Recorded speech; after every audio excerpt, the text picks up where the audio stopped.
نحمده ونصلي ونسلم على سيدنا ومولانا محمد رسوله النبي الأمين المكين الحنين الكريم الرؤوف الرحيم. أما بعد، فأعوذ بالله من الشيطان الرجيم. بسم الله الرحمن الرحيم.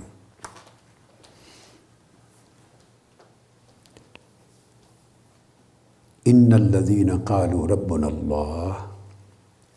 ثم استقاموا تتنزل عليهم الملائكة ألا تخافوا ولا تحزنوا وأبشروا بالجنة التي كنتم توعدون. نحن أولياؤكم في الحياة الدنيا وفي الآخرة ولكم فيها ما تشتهي أنفسكم ولكم فيها ما تدعون نزلا من غفور رحيم.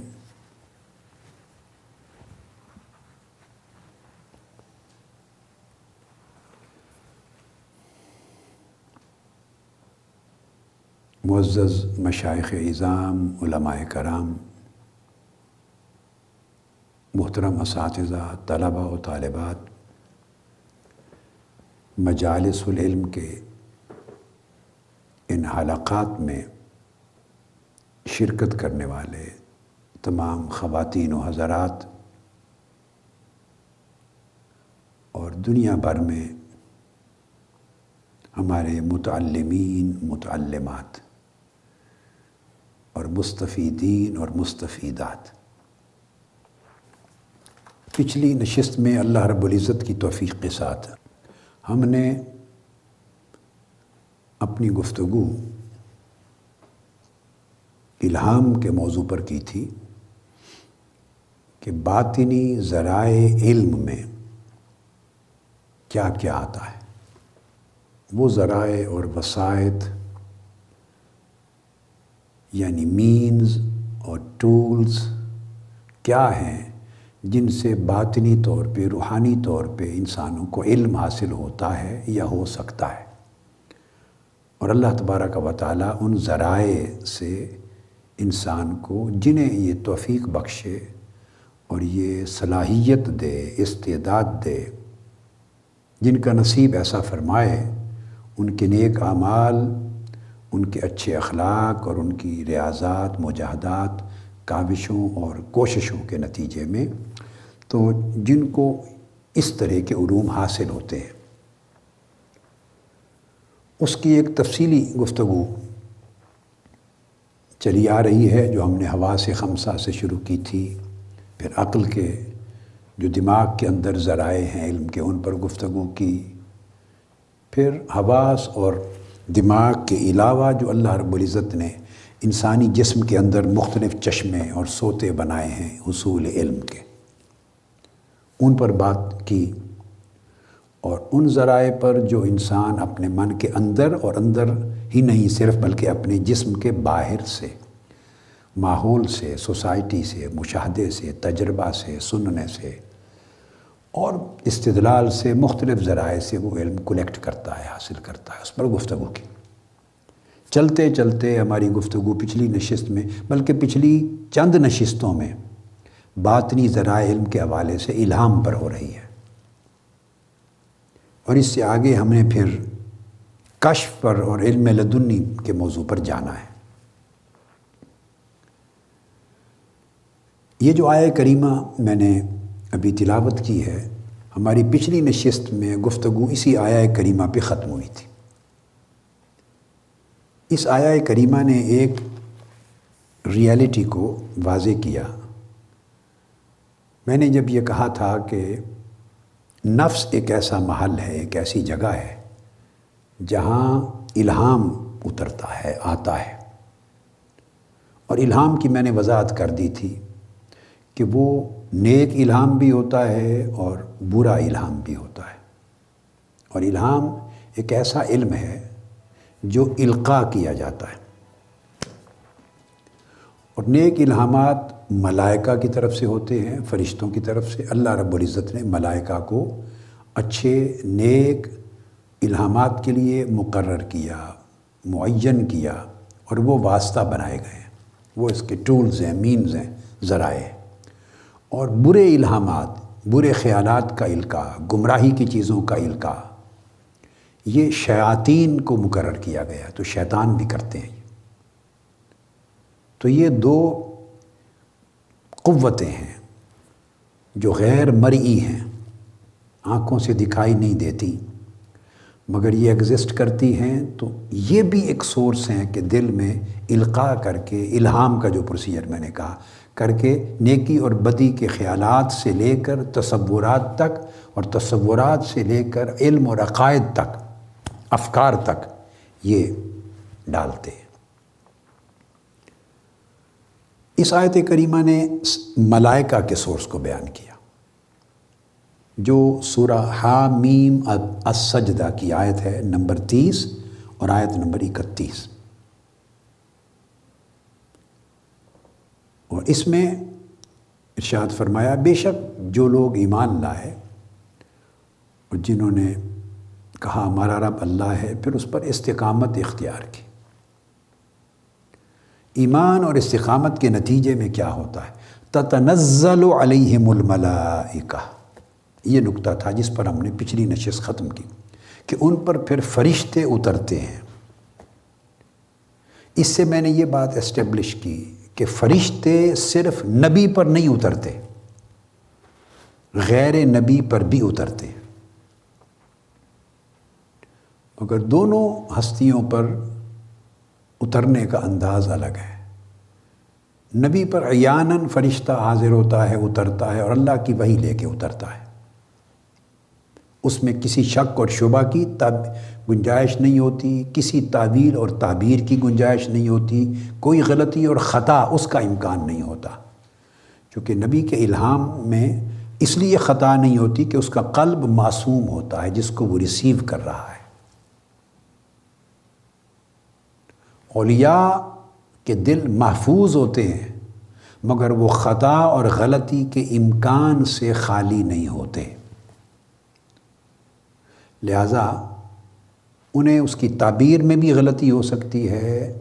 اس کی تعویل میں بھی غلطی ہو سکتی ہے، اس کے فہم میں بھی غلطی ہو سکتی ہے۔ اس پر گفتگو کریں گے آج، اگر ٹائم ملا۔ میں کچھ آیات کو پہلے بطور دلیل کے بیان کر لینا چاہتا ہوں، پھر میں اس کے فینومینا پر، اس کے پروسیس پر، اس کی نیچر پہ مزید اور تفصیلی روشنی ڈالوں گا۔ ان چیزوں سے آگے بڑھیں گے جو ہم پہلے کئی نشستوں میں بیان کر چکے ہیں۔ تو واضح رہے، بعض لوگ یہ خیال کرتے ہیں کہ ملائکہ صرف نبی پر اترتے ہیں، نہیں، یہ کم علمی ہے، جہالت ہے، بے خبری ہے، اور بدقسمتی یہ ہے کہ لوگ اپنے ذہن کے خیال کو علم تصور کر لیتے ہیں۔ لیلۃ القدر کے لیے بھی عام مومن کے لیے کہا گیا ہے، اعوذ باللہ من الشیطان الرجیم، انا انزلناہ فی لیلۃ القدر، اس کو آپ پڑھتے جائیے تو آخر پہ آتا ہے تنزل الملائکۃ والروح۔ یہ مومنین کے لیے، عام مومن کے لیے، نبی کے لیے نہیں ہے، حضور کی امت کے لیے صلی اللہ علیہ وسلم۔ اس پر ملائکہ اترتے ہیں، حتیٰ کہ روح الامین، جبرائیل امین بھی اترتے ہیں۔ آگے حدیث میں آتا ہے کہ اگر شب قدر کی گھڑی کی ہوئی پا لے تو ملائکہ مصافحہ بھی کرتے ہیں۔ بہت سی حدیث صحیحہ میں آتا ہے کہ اگر آدمی اللہ کے، اس کا قلب اللہ کے ذکر پر قائم ہو جائے اور ہر وقت اللہ کی حضوری میں رہے اس کا دل، یعنی اس کے ذکر سے غافل نہ ہو اور اللہ کی طرف متوجہ رہے، اگر ہمہ وقت اس کا دل اللہ کے ذکر میں شاغل ہو جائے تو آقا علیہ السلام نے فرمایا اگر تم اس پر استقامت تمہارے دل کو نصیب ہو جائے تو ایسا بھی ہو سکتا ہے کہ تم رستوں میں چلو اور فرشتے تمہارے راستوں کے دائیں بائیں کھڑے ہوں تم سے مصافحہ کرنے کے لیے۔ یعنی یہ بھی امکان ہے۔ مومن سوتا ہے تو فرشتے اترتے ہیں، اس کے سرہانے پائنتی کی طرف اس کی حفاظت کرتے ہیں، اس کے لیے دعائیں کرتے ہیں۔ ہزاروں شکلیں ہیں کہ ملائکہ مومنین پر اترتے ہیں، صرف وحی نبوت لے کے نہیں، وہ بین ہے، نبوت کا سلسلہ بند ہو گیا، وہ لے کے نہیں اترتے۔ بشارات کے ساتھ اترتے ہیں، نیک خیالات کے ساتھ اترتے ہیں، ہدایت لے کے اترتے ہیں، نیک پیغامات کے ساتھ، نیک القاءات کے ساتھ، نیک الہامات کے ساتھ، اور بہت سارے سورسز ہیں جو چشمے ہدایت اور علم کے کھلتے ہیں۔ اب وہ بات ہو رہی ہے کہ ان پر ملائکہ اترتے ہیں، یہ قرآن مجید کی نص سے ثابت ہے، اور کلام کرتے ہیں اور کہتے ہیں کہ اے مومن، اے صاحب استقامت مومن، اور مومنین اللہ پر ایمان لانے کے بعد اس ایمان پر جم جانے والے، استقامت اختیار کر لینے والے، نہ اللہ کو کبھی بھولنے والے نہ پھسلنے والے اس کی راہ سے، تمہارے لیے خوشخبری ہے، کبھی خوف زدہ نہ ہونا، غم نہ کرنا، جنت کی خوشخبری ہے جس کا وعدہ کیا گیا ہے، اور اپنی طرف سے کہتے ہیں کہ ہم دنیا میں بھی اور آخرت میں بھی تمہارے ساتھی ہیں، تمہارے دوست ہیں، مددگار ہیں، اور پھر جنت کے احوال کی خوشخبریاں دیتے ہیں۔ یہ خوشخبریاں مختلف شکلوں میں اترتی ہیں، یہاں میں آگے چل کے بیان کرتا ہوں۔ اس کا انحصار ہر مختلف مرتبے کے آدمی کو خوشخبری، فرشتوں کا القاء، فرشتوں کا الہام، فرشتوں کا خطاب الگ الگ صورت میں، الگ الگ شکل میں ہوتا ہے۔ اور یہ ذہن میں رکھ لیں کہ یہ سارے القاءات اور الہامات الفاظ اور حروف کی شکل میں نہیں ہوتے، معانی کی صورت میں اترتے ہیں یہ الہامات، اور معانی کی صورت میں اترتے ہیں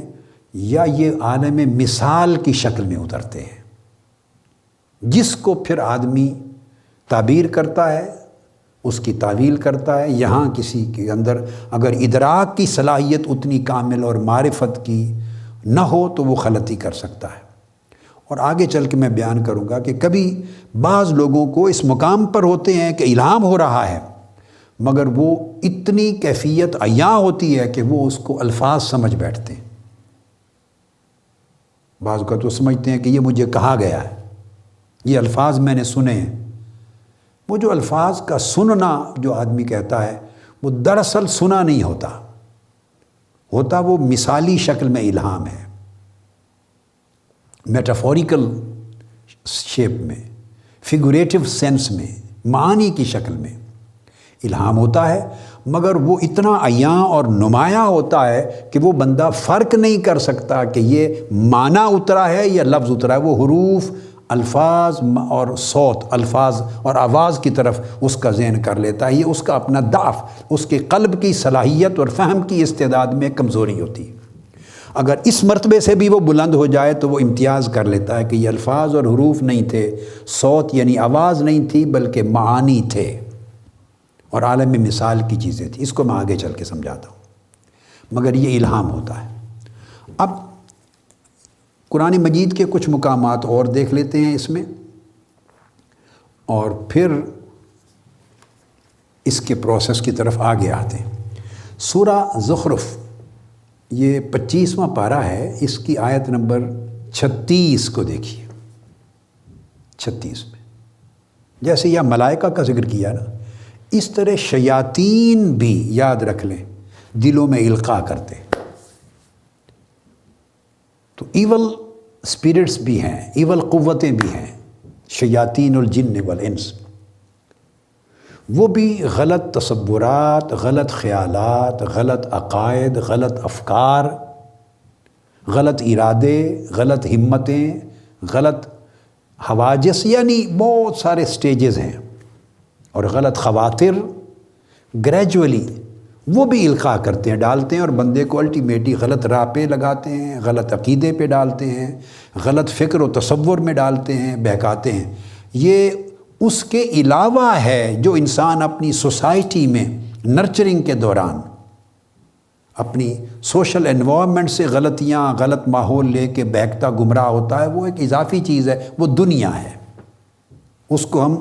ان ٹوٹیلٹی دنیا کا لفظ دیتے ہیں۔ جو اسکول سے خرابیاں لیتا ہے، جو ٹی وی سے خرابیاں لیتا ہے، گلی کوچے اور بازار سے لیتا ہے، اپنی گرد و نواح سے لیتا ہے، اپنے دوستوں سے، اپنی کمپنی سے لیتا ہے، یہ ایک الگ سورس ہے جہاں سے بگڑتا ہے ایک بندہ، یہ ایک الگ سورس ہے، یہ دنیا کے ذیل میں آتا ہے۔ پھر نفس ہے ایک،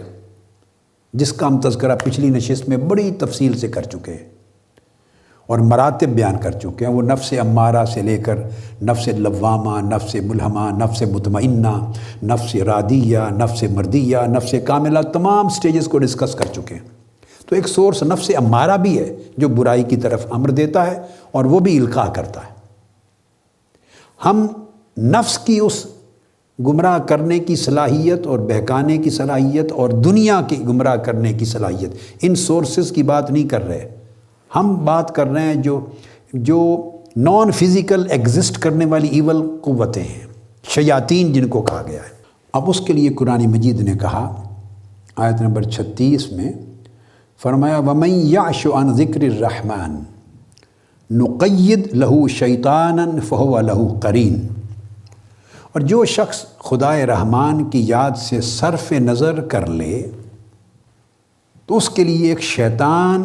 مسلط کر دیا جاتا ہے اور وہ اس کا بالکل ساتھی بن کے اس کے ساتھ جڑ جاتا ہے۔ سوتے جاگتے اٹھتے بیٹھتے چلتے پھرتے وہ اس کے ساتھ رہتا ہے۔ اور وہ کیوں رہتا ہے؟ وہ اس کے اندر اپنا جھوٹے خیالات، جھوٹے تصورات، جھوٹے افکار، جھوٹا علم، جھوٹا عقیدہ القاء کرتا، الہام کرتا رہتا ہے۔ وَنَفْسٍ وَمَا سَوَّاهَا فَأَلْهَمَهَا فُجُورَهَا وَتَقْوَاهَا، وہ اس کے اندر فجور کا علم اور یہ خیال یا تصور یا رغبت ڈالتا رہتا ہے، شیطان مسلط کر دیا جاتا ہے۔ اب یہاں ذہن میں رکھ لیں، یہاں کوئی بندہ اللہ کو ذمہ دار نہیں ٹھہرا سکتا، برات نہیں کر سکتا، تقدیر کو نہیں گھسیڑ سکتا یہاں درمیان میں کہ پھر میرے تو مقدر ایسا ہے، نہیں ہے۔ اللہ پاک نے کلیئر کٹ کہا وَمَن يَعْشُ عَنْ ذِكْرِ الرَّحْمَنِ، یہ بندہ خود اڈاپٹ کرتا ہے نیکی کا راستہ یا بدی کا راستہ۔ اللہ پاک نے فرمایا فَهَدَيْنَاهُ النَّجْدَيْنِ، ہم نے دونوں راستے اس کو دکھا دیے ہیں، خیر کا راہ بھی شر کی راہ بھی، اور اس کے اندر صلاحیت رکھ دی ہے، استعداد رکھ دی ہے، اس کو عقل دے دی ہے، اچھے برے میں تمیز کرنے کی عقلی صلاحیت دے دی ہے، کس بات کا انجام کیا ہوگا، کس کا انجام کیا ہوگا، یہ اچھی سوجھ بوجھ اس کو دے دی ہے، اس کو اختیار دے دیا ہے، کسب کی قوت دے دی ہے، سمجھنے فہم کی قوت دے دی ہے، فیصلہ کرنے کی قوت دے دی ہے، اس کو امپلیمنٹ کرنے کی قوت دے دی ہے۔ So he is responsible for all of his acts. تو ہوتا کیا ہے؟ اللہ پاک نے فرمایا جو شخص خود اپنی مرضی سے، اپنی فری ول سے، فری کانسنٹ سے، فری چوائس سے خود اللہ کو بھول جانا چوز کرتا ہے، اللہ کو بھول جاتا ہے اور دنیا کی رغبت کو اہمیت دیتا ہے،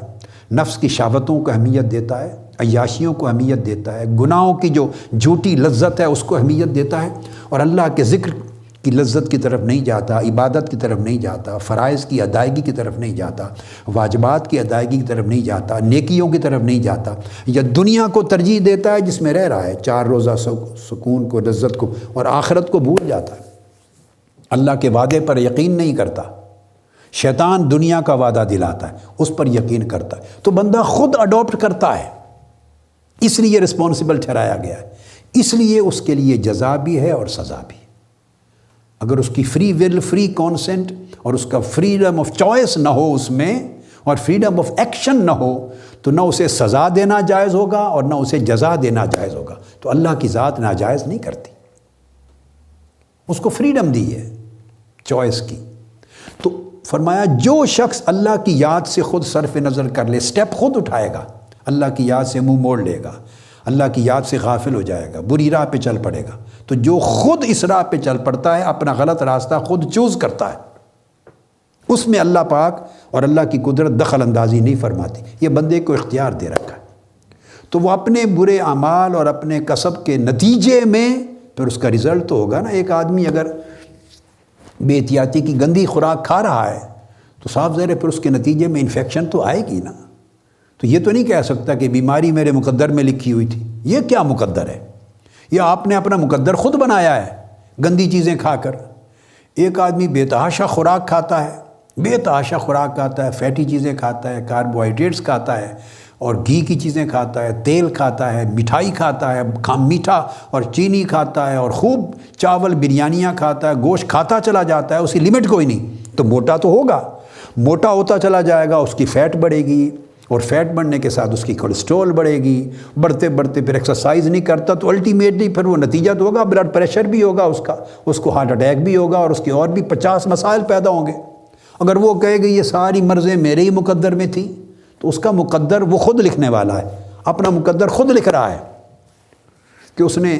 ہیلدی فوڈز نہیں کھائے۔ اب ہمارے گھروں میں کھانے پکتے ہیں، ہماری بہنیں بیٹھی ہیں، وہ انجوائے کریں گی، وہ ہنسیں گی بھی۔ وہ پاکستان کا کلچر ہے کہ جب تک اتنا تیل نہ تیر رہا اوپر تو سالن مزیدار نہیں بنتا،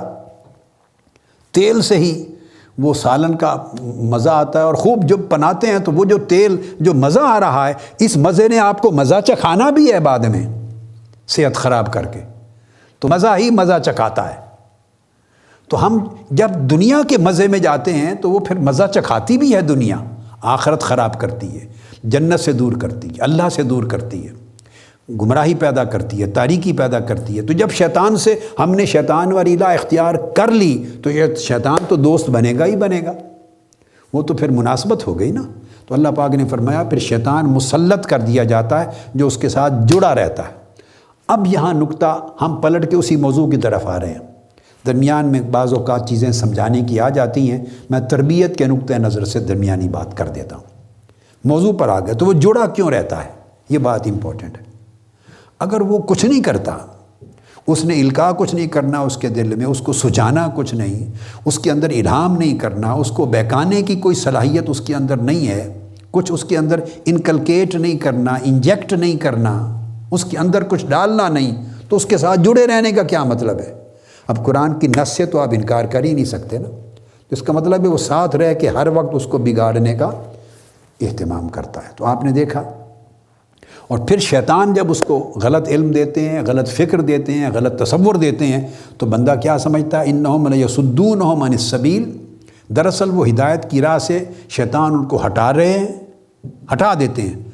وَيَحْسَبُونَ أَنَّهُمْ مُهْتَدُونَ،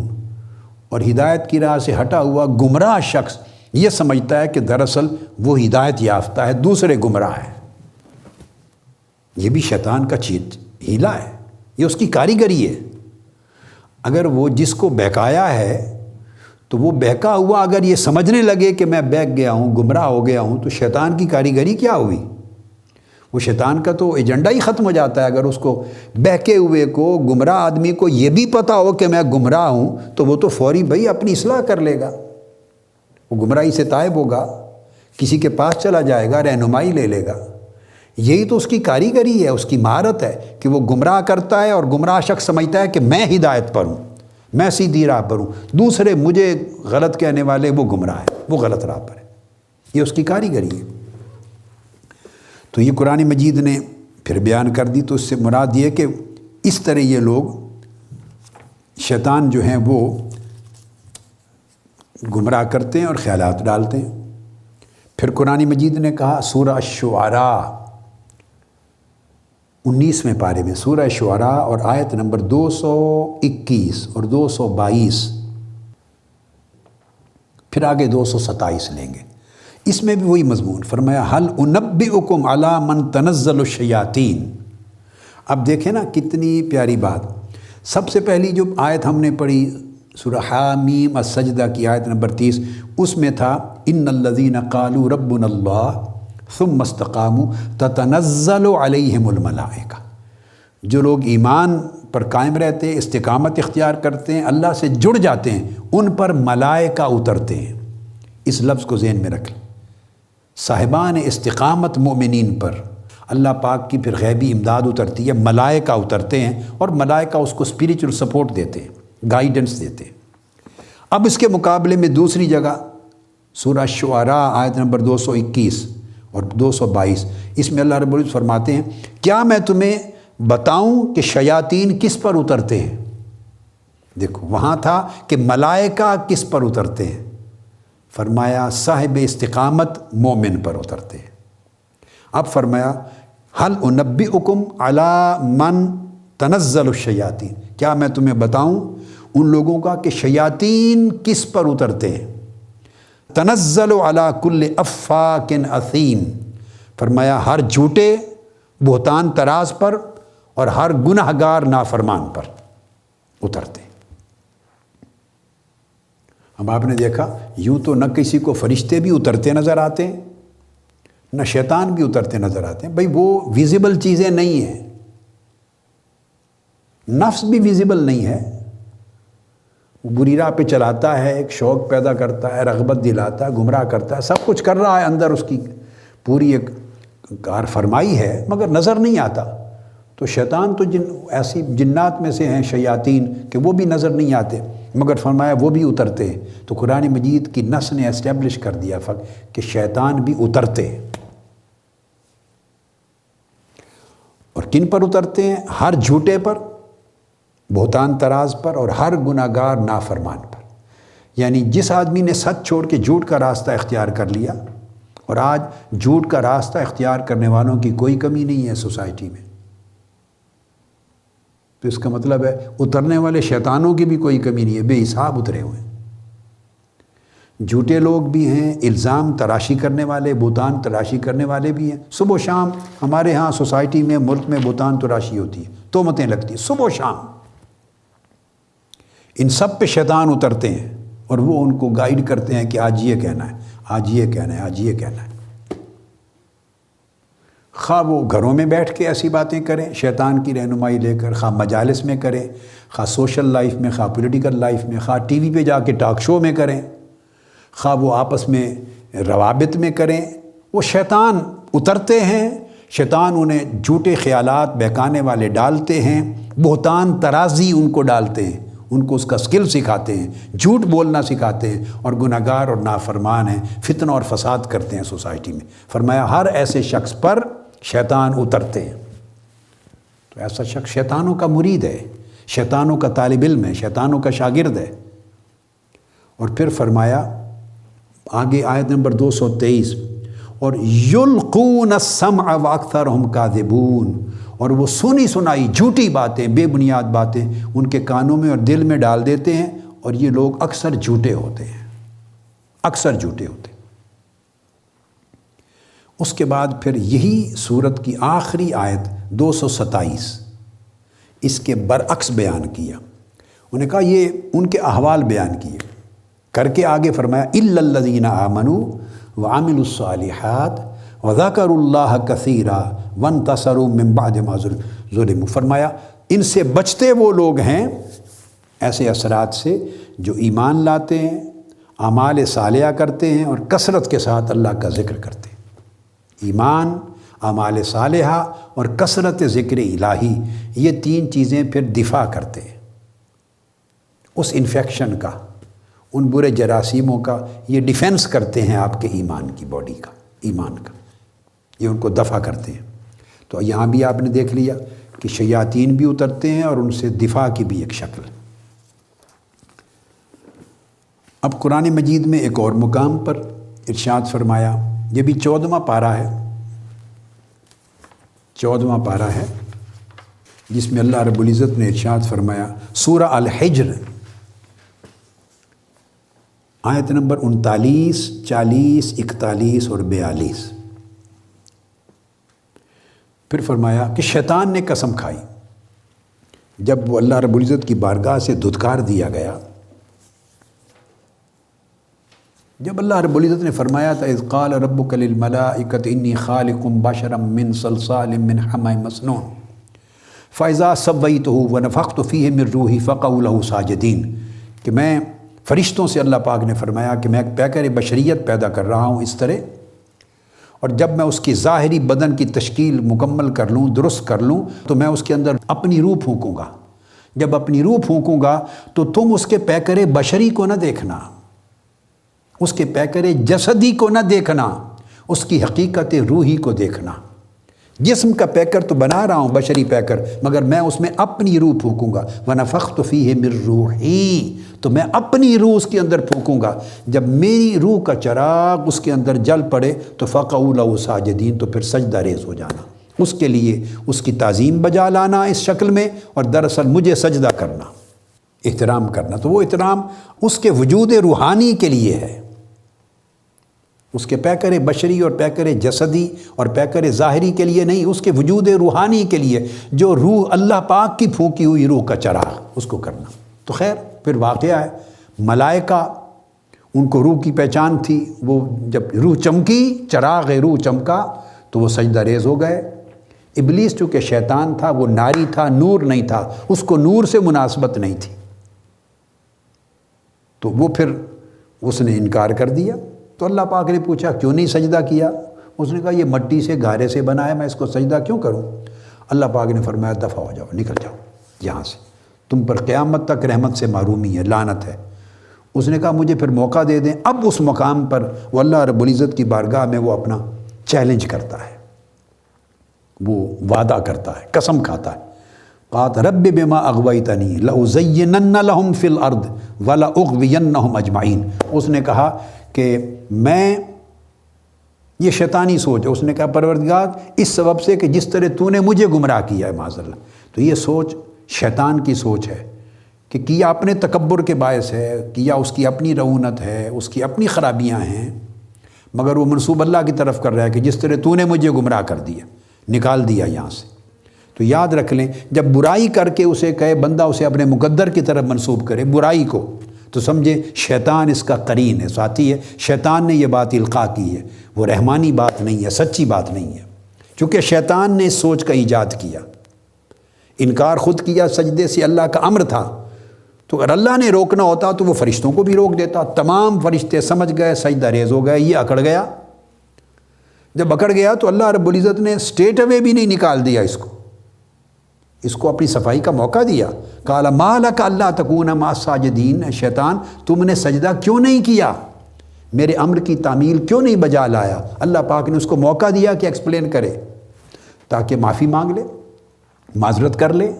بات کو سمجھ لے مجھ سے غلطی ہوئی، موقع دیا۔ اس نے پھر جواب میں کہا اپنے عمل پہ جس پہ اڑ گیا تھا، اس اپنے عمل کو اس نے قائم رکھا اور کہا قال لم اکن لاسجد لبشر خلقتہ من صلصال من حمأ مسنون، یہ بشر ہے، یہ پیکر بشر ہے، میں اس گارے سے بنے ہوئے بشر کے وجود کو کیوں سجدہ کروں؟ تو گویا اس نے اپنے عمل کو خود اون کیا، ایکسیپٹ کیا with freedom of his choice، اس نے اون کیا۔ تو اللہ رب العزت نے یہ سارا کچھ اس لیے کیا تاکہ دنیا سمجھے کہ یہ فریڈم آف چوائس ہے، یہ اس کا فریڈم آف ایکشن ہے اور وہ اون کر رہا ہے۔ لہٰذا اگر شیطان بھی کسی کو بہکائے گا تو وہ اس نے خود شیطان کی دوستی کو اختیار کیا اس بندے نے، اللہ نے دونوں راستے بتا دیے۔ پھر شیطان نے کہا کہ میں ان کو بہکاؤں گا، میں زمین میں گناہوں اور نافرمانیاں ان کو آراستہ اور مزین کر کے دوں گا اور ان کو گمراہ کروں گا۔ اس کے جواب میں اس نے ساتھ ہی کہا الا عبادک منہم المخلصین، مگر جو لوگ نفس اور میرے چنگل سے اپنے آپ کو آزاد کر لیں گے، میری دوستی میں پھنسیں گے نہیں، اور نفس کی قید میں اور میری قید میں جو لوگ نہیں آئیں گے، ہمیں ٹھکرا دیں گے، جو مخلص ہو جائیں گے صاحبان اخلاص، تو ان پر میرا داؤ نہیں چلے گا۔ تو شیطان خود اقرار کر رہا ہے کہ ایسے بھی ہیں جو میرے داؤ کو رد کر دیں گے۔ تو گویا دونوں قوت رد تبھی کریں گے نا کہ ان کے اندر ایک نیکی کی اسپرٹ بھی جاگی ہوئی ہے، اور نیکی کو سپورٹ کرنے والے بھی ہیں، نیکی کے لیے فہم بھی ہے، نیکی کے لیے اندر ایک رغبت بھی ہے، تو بدی کے راستے بھی ہیں، تو وہ خود فریڈم آف چوائس کے ساتھ بدی کو اڈاپٹ کر رہا ہے، نیکی کو چھوڑ رہا ہے۔ اس لیے اس نے خود کہا الا عبادک منہم المخلصین، ہر ایک پر میں داؤ ہر ایک پہ چلاؤں گا، حملہ ہر ایک پہ کروں گا، گمراہ کرنے کی کوشش ہر ایک کو پر کروں گا، اور دنیا کے سارے گناہ نافرمانیاں مزین آراستہ اور دل کو پسندیدہ ہر ایک کو بنا کے دکھاؤں گا، حملہ ہر ایک پہ کروں گا۔ لیکن اس نے خود کہا ہر کوئی میرے داؤ میں آئے گا نہیں، جو اپنے آپ کو اپنے نفس کی اور میری قید سے آزاد کر لینے والے ہیں ان پر میرا داؤ نہیں چلے گا۔ اس پر پھر اللہ رب العزت نے ری کنفرم کیا، فرمایا آگے ان عبادی لیس لک علیہم سلطان،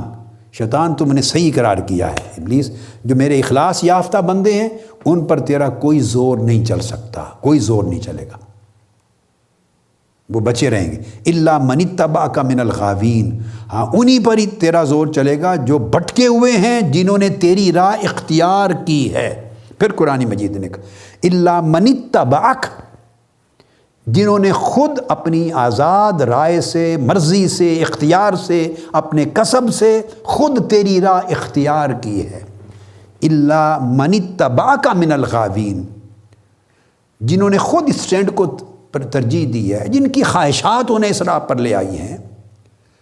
جنہوں نے تیری راہ کو اختیار کیا ہے، وہ عارضی لذتوں کو جنہوں نے ترجیح دی ہے، انہی پر تیرا داؤ چلے گا اور وہ بیٹھ جائیں گے، اور ان کے لیے اور لوگوں کے لیے جنت ہے۔ اور جو تیرے داؤ سے جنہوں نے بچنا اختیار کیا، ان المتقین فی جنات وعیون، وہ جنت کے باغوں اور چشموں سے سیراب ہوں گے۔ تو یہ دونوں راستے پھر بیان کر دیے۔ تو اس سے بیان کرنا مقصود یہ تھا کہ شیطان بندے کو گمراہ کرنے کے لیے اپنے تمام تر سامان استعمال کرتا ہے، اور وہ ایک سورس ہے۔ پھر شیطان اکیلا ایک فرد نہیں ہے۔ سورہ اعراف میں ارشاد فرمایا، اعراف ایک فرد نہیں ہے، اس کا پورا قبیلہ ہے، لاکھوں کروڑوں اربوں خربوں کا جیسے انسان ہے، اس کا بھی قبیلہ ہے۔ اور وہ قبیلہ قرآن مجید سورہ اعراف کی آیت نمبر 27 میں بیان کرتا ہے۔ فرمایا انہ یراکم ہو وقبیلہ من حیث لا ترونہم، شیطان ابلیس جو سب کا بابا ہے، وہ بھی دیکھتا ہے، جو great great grand grand grand father ہے سب شیطانوں کا، وہ بھی تمہیں دیکھتا ہے، ہوا و قبیلہ، اور اس کے قبیلے کا ہر فرد تمہیں تاڑتا ہے، دیکھتا ہے، من حیث لا ترونہم، ان جگہوں سے کہ تم انہیں نہیں دیکھ سکتے۔ قرآن مجید نے اسٹیبلش کر دی، شیطان تمہیں دیکھتا ہے، شیطان کے قبیلے کے لوگ تمہیں دیکھتے ہیں، شیاطین۔ اس لیے قرآن مجید نے ایک اور مقام پر فرمایا جنوں میں بھی شیاطین ہیں اور انسانوں میں بھی شیاطین۔ وہ انسان جو بالکل شیطنت کا ریفلیکشن بن گئے،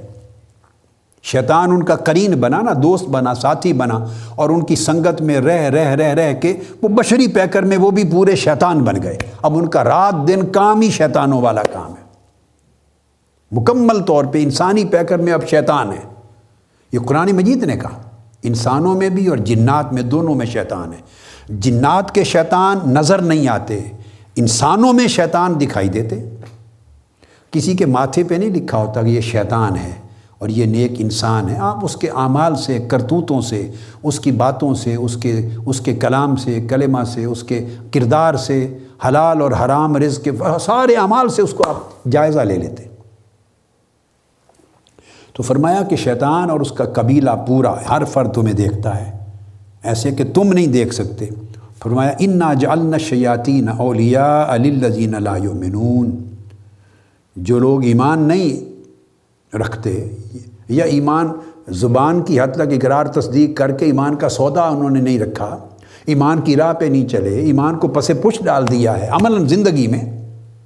اور بری راہ پہ، کفر جیسی راہ پہ چل پڑے ہیں، تو فرمایا ہم نے شیطانوں کو ان کا ولی بنا دیا ہے۔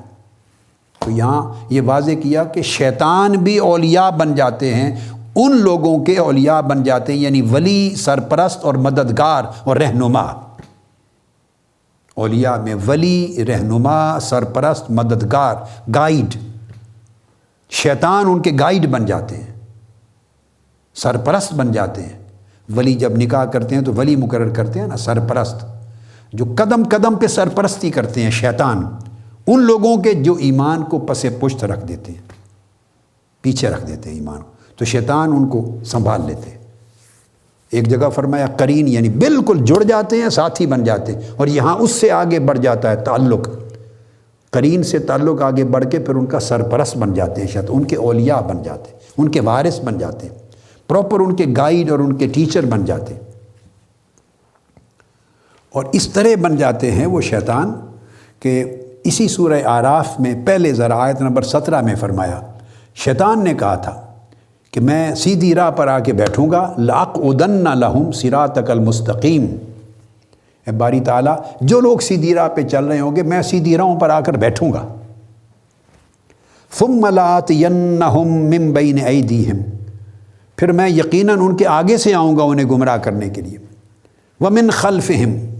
ان کی بیک سے بھی آ کے حملہ آور ہوں گا، پیچھے سے بھی آؤں گا، وَعَنْ أَيْمَانِهِمْ، اور ان کے دائیں جانب سے بھی آؤں گا، وَعَنْ شَمَائِلِهِمْ، اور ان کی بائیں جانب سے بھی آؤں گا، وَلَا تَجِدُ أَكْثَرَهُمْ شَاكِرِينَ، اور تو ان میں سے اکثر لوگوں کو شکر گزار نہیں پائے گا۔ تو یہاں اس نے ایک بات بھی کر دی، جس پر شیطان کا اثر ہو اس کے اثرات کی ابتدا ناشکر گزاری سے ہوتی ہے۔ وہ شکر گزار بندہ اللہ کا نہیں رہتا۔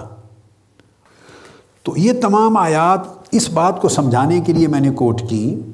تاکہ یہ کنسیپٹ کلیئر ہو کہ شیطان وہ بندے کو اپنے خیالات کے مطابق مس گائیڈ کرتے ہیں اور وہ ساتھ لے کے چلتے ہیں۔ اور یہ جتنی چیز ہم نے کہی ہے اس کو قرآن مجید مزید اسٹیبلش کرتا ہے۔ ارشاد فرماتا ہے، مثلا قرآن مجید نے کہا سورہ النحل میں آیت نمبر 98 اور 100، فرمایا اعوذ باللہ من الشیطان الرجیم فاستعذ باللہ من الشیطان الرجیم اذا قرأت القرآن کے ساتھ فرمایا جب تو قرآن پڑھنے لگے تو پھر اللہ کی پناہ مانگا کرو شیطان مردود سے۔ انہ لیس لہ سلطان علی الذین آمنوا وعلی ربہم یتوکلون، اس لیے کہ اگر اللہ کی پناہ میں رہو گے اور اللہ کو اپنا، جیسے شیطان تمہارا قرین بن جاتا ہے نا، سرپرست، اگر اللہ کو اپنا سرپرست بنا لو گے، اللہ پہ توکل کر لو گے، اللہ کی راہ پر چلو گے، اللہ کی احکام اور رہنمائی پر عمل کرو گے، اللہ کی رضا کو اپنا مقصود زندگی بناؤ گے، اللہ کے بندے ہو جاؤ گے، تو پھر شیطان کا اثر تمہارے اوپر نہیں رہتا۔ تو یہ بھی ایک ایک آیت واضح کر رہی ہے نا کہ رسپانسبلٹی ہمارے اپنے ہے کہ ہم اوپر کے ہم کیا کر رہے ہیں، کیا چیز، کون سا راستہ چوز کر رہے ہیں۔ پھر فرمایا انما سلطانہ علی الذین یتولونہ، شیطان کا سلطان یعنی اس کا اثر، اس کا قبضہ، اس کا کنٹرول، اس کا امپیکٹ، اس کی طاقت، اس کا زور شیطان کا، فرمایا صرف انہی لوگوں پر ہوتا ہے علی الذین یتولونہ جو اس شیطان کو اپنا ولی بنا لیتے ہیں، اپنا سرپرست بنا لیتے ہیں، جو اس کی ولایت میں آ جاتے ہیں، شیطان کی ولایت، اس کی دوستی میں آ جاتے ہیں، اس کی سنگت میں آ جاتے ہیں، اس کے راستوں پر چلتے ہیں۔ تو آپ نے پھر دیکھا یہاں پھر فیصلہ بندے کا ہے، بندہ چوز کر رہا ہے، اس کو فریڈم آف چوائس ہے، فریڈم آف ایکشن ہے، فریڈم آف ول ہے، فریڈم آف کانسنٹ ہے، فریڈم آف ڈیسیژن ہے۔ یہ تولون، فیصلہ وہ خود کر رہا ہے، اللہ پاک نے دونوں راستے بتا دیے ہیں اس کو۔ اور پھر قرآن مجید نے یہ کہا سورہ الانعام آیت نمبر 121 میں وَإِنَّ الشَّيَاطِينَ لَيُوحُونَ إِلَىٰ أَوْلِيَائِهِمْ لِيُجَادِلُوكُمْ، کہ شیطان اپنے دوستوں کے دل و دماغ میں وحی کرتے ہیں۔ یہاں پھر لفظ وحی الہام کے معنی میں استعمال ہوا ہے، خیالات اور تصورات، افکار و تصورات کو القاء کرنا، یہ لغوی معنی ہے۔ وحی اشارہ، وحی کا چونکہ معنی ہے سری اشارہ، تیز اشارہ، اس وجہ سے کہیں کہیں قرآن مجید میں لفظ وحی الہام اور القاء کے معنی میں استعمال ہوا ہے۔ اس سے مراد وحی نبوت نہیں ہوتی، یعنی تیز اشارے کے طور پر شیطان جیسے ایک بجلی کی چمک ہوتی ہے یا جگنو کی جیسے ایک چمک ہوتی ہے دمک، اس طرح تیز اشارے کے طور پہ وہ اپنی چیز اندر ڈال دیتا ہے، اور پھر جب ڈالتا ہے تو وہ سلسلہ آگے چلنے لگتا ہے، پھر جہاں ضرورت پڑتا ہے انٹرفیئر کر کے پھر اور ڈال دیتا ہے، پھر تھوڑا سا آگے چل پڑتا ہے، پھر تھوڑا سا ایڈ کر دیتا ہے جہاں ضرورت پڑے، ہیلپ کرتا رہتا ہے تاکہ آپ اس کی راہ پہ چلتے رہیں۔ پھر بندہ تانے سے تانا آپ بنا کے پوری سویٹر، پورا قمیض، پوری سارا کچھ بنا لیتا ہے، اس کا ہاتھ چلتا رہتا ہے بندے کے دماغ کا۔ تو فرمایا کہ شیطان وحی الہام کرتے ہیں اپنے دوستوں میں، پھر فرمایا اِلیٰ اولیائہم، شیطان کا دوست بننا یہ بندے کا فیصلہ ہے، وہ اس کا دوست نہ بنے، وہ اللہ کا دوست بن جائے، شیطان کا دوست نہ بنے، وہ رحمان کا، اللہ کا دوست بن جائے۔ الا ان اولیاء اللہ لا خوف علیہم ولا هم یحزنون، اللہ کے دوست بن جاؤ تو خوف اور غم بھی دور ہو جاتا ہے، گمراہی بھی دور ہو جاتی ہے، ہدایت بھی مل جاتی ہے، شیطان کا قبضہ اور اثر بھی ختم ہو جاتا ہے، پھر ساری خیر۔ اور اللہ پاک نے فرمایا سورہ الکہف آیت نمبر 44 میں فرمایا ہنالک الولایۃ للہ الحق، کہ اللہ کی ولایت حق ہے، اللہ کی ولایت بھی حق ہے۔ اللہ اپنے مومن بندوں کا دوست ہوتا ہے، بندے اللہ کے دوست ہوتے ہیں۔ تو جو لوگ اللہ کے ساتھ ولایت اور دوستی کو آپٹ کر لیتے ہیں، چن لیتے ہیں، اس کے نتائج، ثمرات اور اثرات اور ہوتے ہیں۔ جو شیطان کی دوستی کو اور یا نفس کی دوستی کو پریفر کر لیتے ہیں، اس کے اثرات کچھ اور ہوتے ہیں۔ کیا اثرات ہوتے ہیں اس کو بھی دیکھ لیں۔ سورہ البقرہ آیت نمبر 257 میں فرمایا اللہ ولی الذین آمنوا اللہ ایمان والوں کا دوست ولی ہو جاتا ہے۔ تو اللہ جن کا دوست ہوتا ہے ولی ہو جاتا ہے ایمان والوں کا، یخرجہم من الظلمات الی النور۔ وہ اگر پہلے اندھیروں میں بھی تھے تو اللہ ان کو اپنی ولایت کی وجہ سے اندھیروں سے نکال کے نور کی طرف لے جاتا ہے، نور کی طرف لے جاتا ہے۔ والذین کفروا اولیاءہم الطاغوت، اور کفر کی راہ اپنانے والے خواہ وہ پکے کافر ہو گئے اعتقاداً، اور خواہ ان کے اعمال کافروں جیسے ہوئے، اور ایمان کو پس پش رکھ کر کفر کی خاصیتوں کو، خصلتوں کو ان کو ترجیح دی، تو ان کا وہ طاغوت اور شیطان کے دوست ہو جاتے ہیں۔ تو یخرجونہم من النور الی الظلمات، تو شیطان پھر انہیں نور سے ہوں بھی نور کے اندر روشنی میں، تو اس سے نکال کے اندھیروں کی طرف لے جاتے ہیں۔ تو آپ نے دیکھا دونوں طرف کے اثرات بیان ہو رہے ہیں، نور سے نکال کے شیطان انہیں اندھیروں کی طرف لے جاتے ہیں۔ یہ چیز واضح فرما دی۔ لہٰذا یہ جو قرآن مجید کی آیات کریمہ کے حوالے سے آج ہم نے واضح کیا، اس پر آگے آتے ہیں کہ یہ سارا پروسیس کس طرح ہوتا ہے، یہ علم کا سورس بنتا ہے۔ اس کی پھر درجات ہیں، مراتب ہیں علم کا جو سورس بنتا ہے۔ چونکہ بحث ہماری ساری علم سے اور آلات علم سے، ذرائع علم سے، وسائل علم سے چلی آ رہی ہے، تو اس میں پھر الہام کی بحث چل رہی ہے، پھر آگے کشف کی ساتھ پھر علم لدنی کی۔ تو علم جس طرح دیکھیے حواس کے خمسہ اور عقل اور معائنہ اور دیکھنے اور حواس اور عقل کے ذریعے جیسے علم حاصل ہوتا ہے، اس کو کہتے ہیں علم جلی، علم ظاہر، اس کو علم ظاہر کہتے ہیں۔ تو وہ حواس اور عقل کے ذریعے بھی گیدر ہوتا ہے، اور اس کو استفادہ صحیحہ کے ذریعے بھی گیدر ہوتا ہے۔ یہ میں اب جو اس وقت تقسیم کر رہا ہوں، ہم مختلف کتب سے بھی ڈسکس کر چکے ہیں اپنے طور پہ۔ اس وقت یہ امام شیخ الاسلام ابو اسماعیل عبداللہ الانصاری، ان کی کتاب ہے منازل السائرین، یہ رسالہ ہے۔ بہت بڑے عظیم امام گزرے ہیں، تصوف میں ان کو شیخ الاسلام کہتے ہیں۔ اور پھر ان کی شرح منازل السائرین کی علامہ ابن القیم نے لکھی ہے، مدارج السالکین۔ تو میں رسالہ جو منازل السائرین سے لے رہا ہوں، اور ایک شرح امام عفیف الدین سلیمان تلمسانی، یاد رکھ لیں، یہ غالباً الجزائر یا ٹیونس کے اندر یہ شہر ہے، تلمسان۔ تو انہوں نے بھی ایک مختصر شرح لکھی ہے، تو انہوں نے اس بحث کو بہت خوب لیا ہے۔ تو میں منازل السائرین سے لے کے اور ان کی شروع سے بات کر رہا ہوں۔ تو ایک تو ہم ڈسکس کر چکے ہیں کہ علم ذرائع، جو جس کے علمی ذرائع حواس خمسہ، عقل وغیرہ کے، ان کو عام طور پہ علم جلی کہہ دیتے ہیں۔ اور ایک استفادہ صحیحہ ہے، یعنی اخبار کا، متواترات کا، احادیث کا، قرآن مجید کا، متواترات کا، اس کا تذکرہ ہم بہت اوائل آلات علم اور ذرائع علم کی بحث میں تفصیل سے کر چکے ہیں۔ جو منقولات کا علم ہے، پہلی بات معقولات، محسوسات اور معقولات کی تھی۔ یہ کبھی علم قطعی کا فائدہ ہو جاتا ہے اس سے، کبھی علم ظنی کا ہو جاتا ہے۔ پھر اس کے بعد وجدانیات کا بیان کیا تھا میں نے، فطریات کا بیان کیا تھا، تجربیات کا بیان کیا تھا، حدثیات کا بیان کیا تھا، بدیہیات کا بیان کیا تھا۔ یہ ساری چیزیں ان علم جلی کے ذرائع میں آ جاتی ہیں، جن پر ہم نے ابتدائی نشستوں میں تفصیلی گفتگو کر لی۔ اس کے بعد فرماتے ہیں کہ دوسرا ذریعہ علم جس پر بحث اب چل رہی ہے پچھلی کئی نشستوں سے، وہ علم خفی ہے، علم باطن۔ یہ آقا علیہ الصلوۃ والسلام نے بھی فرمایا، حدیث پاک میں آتا ہے۔ حضرت امام حسن بصری روایت کرتے ہیں حضرت جابر بن عبداللہ انصاری رضی اللہ تعالیٰ عنہ سے،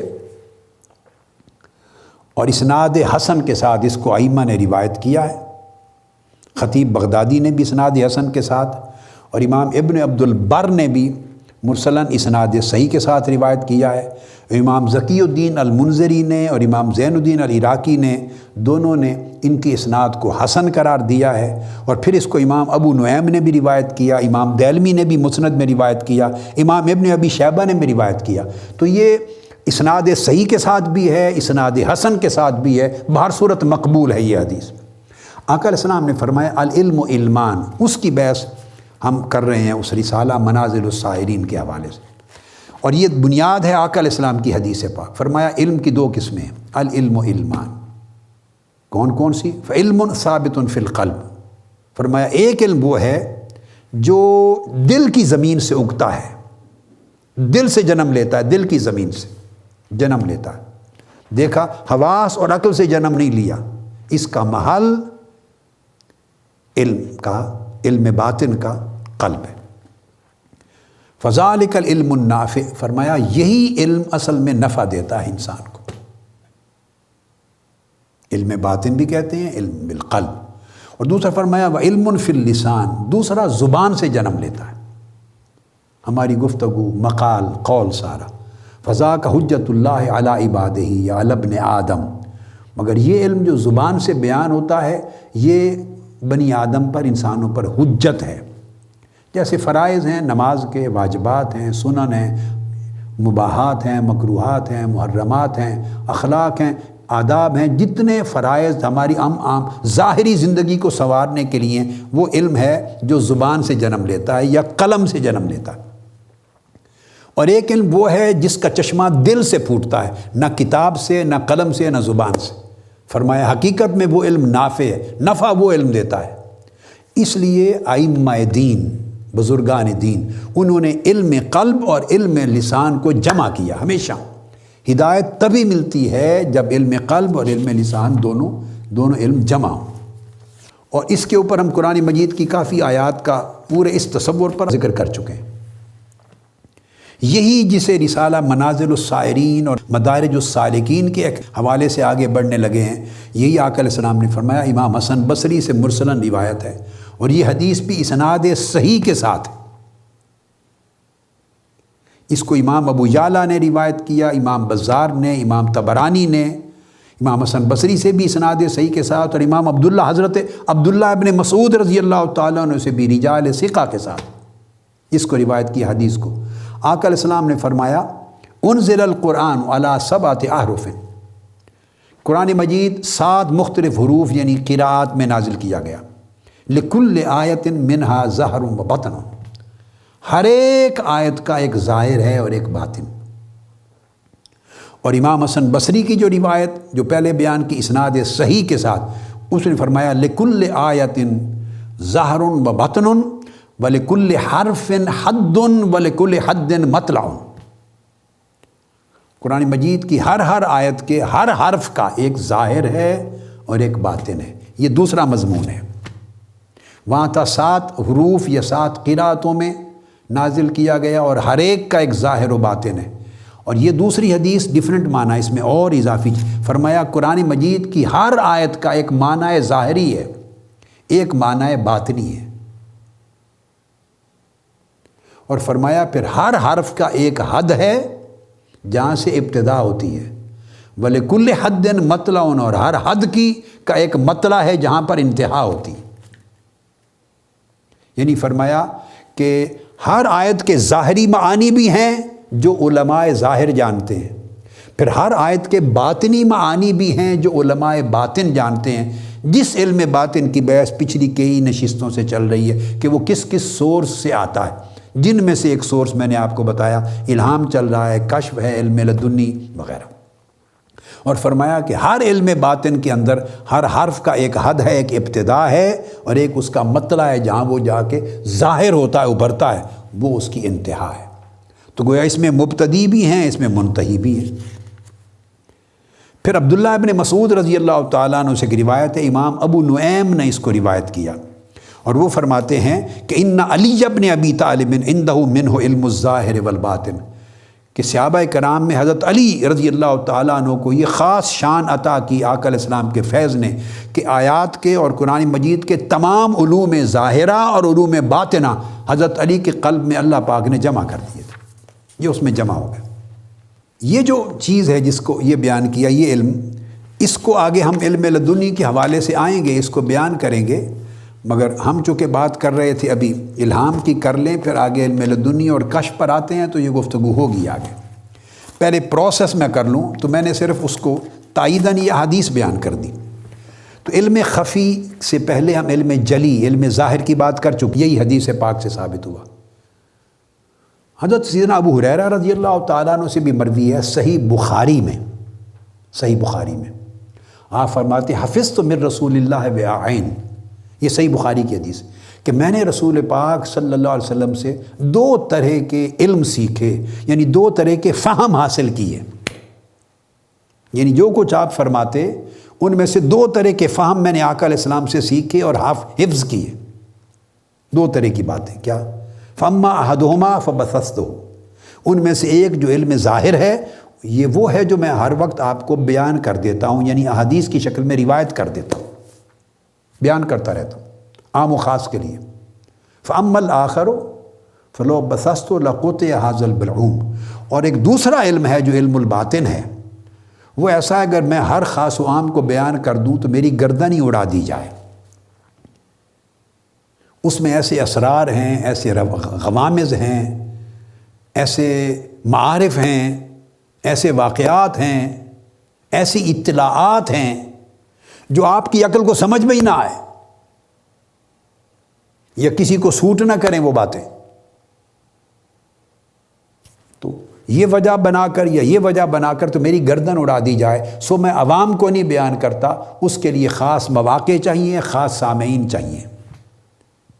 اس پر پھر آگے ائمہ نے، محدثین نے، امام ابن حجر عسقلانی نے بخاری شریف کی شرح کرتے ہوئے اس حدیث کے تحت، امام قسطلانی نے ارشاد الساری میں، امام عینی نے عمدۃ القاری میں، اور دیگر ائمہ محدثین نے، صحیح مسلم کے شارحین نے، سب نے پھر اس کے اوپر الگ الگ گفتگو کی ہے۔ امام قرطبی نے علی ھذا القیاس، کوئی ایک امام نہیں ہے جس نے اس پر گفتگو نہ کی ہو۔ آگے تفصیلات اس میں ابھی نہیں جا رہا، وقت جب آگے آئے گا کشف اور علم لدنی کا تو بات کریں گے۔ تو دوسرا علم جو ہے یہ میں نے اس لیے بیان کیا کہ جس طرح قرآن مجید سے چیزیں اسٹیبلش ہوتی ہیں، احادیث نبویہ سے بھی یہ پوری تائید ہوتی۔ آگے جو علم خفی ہے اس کو شیخ الاسلام انصاری بیان کرتے ہیں۔ علم خفی وہ ہے کہ جو ابدان جب صاف ہو جاتے ہیں ریاضت کے ذریعے، مجاہدہ کے ذریعے، روحانی ریاضت و مجاہدہ کے ذریعے، اور ریاضت کو وہ پانی کا نام دیتے ہیں، یعنی ریاضت کے مجاہدہ کے پانی سے جب بدن صاف ہو جاتے ہیں میل کچیل سے، اور وہ اس قابل بنتے ہیں بدن یعنی نفس بھی اس کے اندر، نفس لوامہ اور اس کے بعد ملہمہ اور پھر مطمئنہ بن جاتا ہے، اماریت کی غلاظت سے نکل جاتا ہے، تو گویا نفس کے بدن، قلب کا بدن، قلب کا ظرف اور جسم کے ظرف جب پاک صاف ہو جاتے ہیں تو پھر اس میں اسرار طاہرہ، پاکیزہ اسرار اس کے پودے اگتے ہیں، یعنی اس کے چشمے اگتے ہیں، اور وہ بیان کرتے ہیں وَهُوَ عِلْمٌ يُظْهِرُ الْغَائِبِ، پھر یہ وہ علم ہے کہ وہ جو غائب حقیقتیں ہیں ان کو ظاہر کر دیتا ہے، یہ علم مغیبات کو آشکار کرتا ہے۔ یہاں وہ بارڈر ظاہر اور باطن کا بارڈر اور حاضر اور غائب کا بارڈر، یہاں جا کے آدمی ایک بارڈر کراس کر کے اگلے میں داخل ہوتا ہے، جس کو قرآن مجید نے کہا اللہ پاک کی شان عالم الغیب والشہادہ، وہ جاننے والا ہے دونوں عالموں کا، ایک جو عالم شہادت کا ہے جو تم اپنی سر کی آنکھوں سے دیکھتے ہو، اور ایک عالم الغیب ہے جو تم سر کی آنکھوں سے، حواس سے اور عقل سے نہ دیکھ سکتے ہو آنکھوں سے اور نہ عقل سے سمجھ سکتے ہو، وہ تمہارے حواس سے ماورا ہے اور تمہاری عقل سے ماورا ہے، جو میٹیریل مینز اور ٹولز آف نالج ہیں ان سے ماورا ہے، مگر اللہ پاک بذات جانتا ہے، اور بندوں کو جس قدر اس کی استعداد، صلاحیت اور ظرف عطا کرتا ہے، جس قدر پردے اٹھاتا ہے، ان کو اس قدر اس کے علم میں سے حصہ نصیب فرماتا ہے۔ تو فرمایا کہ جب یہ علم خفی نصیب ہو جاتا ہے بندے کے باطن کو، اس کے ابدان کو، جسموں اور نفوس کو پاک صاف ہو جانے کے بعد، تو پھر علم الاسرار آتا ہے، اس سے غیب کے پردے اٹھتے ہیں، اور جو پہلے موجود تھا، جو پردے پڑے ہوئے تھے، جو آدمی سمجھتا تھا یہ حقائق ہیں، وہ غائب ہو جاتے ہیں، شاہد غائب ہو جاتا ہے اور غائب حاضر ہو جاتا ہے۔ یعنی یہ جو مادی دنیا ہے، جن کو عام سمجھتے ہیں کہ بس یہی حقیقت ہے، جو کچھ سمجھتا ہے یہ حقیقت ہے، نہیں، وہ اب حقیقتیں غائب ہو جاتی ہیں، اور جو غائب تھی اصل حقائق وہ آنکھوں کے سامنے نمایاں ہو جاتے ہیں۔ تو وہ شیخ الاسلام انصاری فرماتے ہیں کہ یہ علم خفی اس کو اس لیے نام دیا جاتا ہے کہ علماء ظاہر سے وہ خفی ہوتا ہے۔ اللہ پاک بھی جب اپنی شان میں فرماتا ہے عالم الغیب والشہادہ، وہ غیب کو یعنی مخفی چیزوں کو بھی جاننے والا ہے، تو اللہ کے ہاں تو کوئی مخفی ہے ہی نہیں، اس کے ہاں تو کوئی چیز غیب نہیں ہے، نہ آنکھوں سے اوجھل ہے، نہ اس سے مخفی ہے، نہ غائب ہے۔ تو جب اس کے علم سے غائب ہی کچھ نہیں تو وہ کس غیب کو جانتا ہے؟ نہیں، وہ جو ہم سے مخفی ہے، یہ ایک اضافی ٹرم ہوتی ہے، وہ جو ہم سے ہماری آنکھوں سے مخفی ہے اسے وہ ہمیں سمجھانے کے لیے غیب کہہ رہا ہے، ورنہ حقیقت میں تو اللہ کے لیے کوئی غیب اس کے علم کے لیے ہے ہی نہیں۔ وہ تو خالق ہے غیب و شہادت کا، شہود اور غیاب کا خالق ہے۔ تو جب وہ کہتا ہے کہ میں غیب کو جانتا ہوں تو غیب جو ہمارے حواس و عقل سے اوجھل ہے، اور جب کہتا ہے شہادت کو جانتا ہوں، ظاہر کو، تو جو ہماری آنکھوں کے سامنے ظاہر ہے۔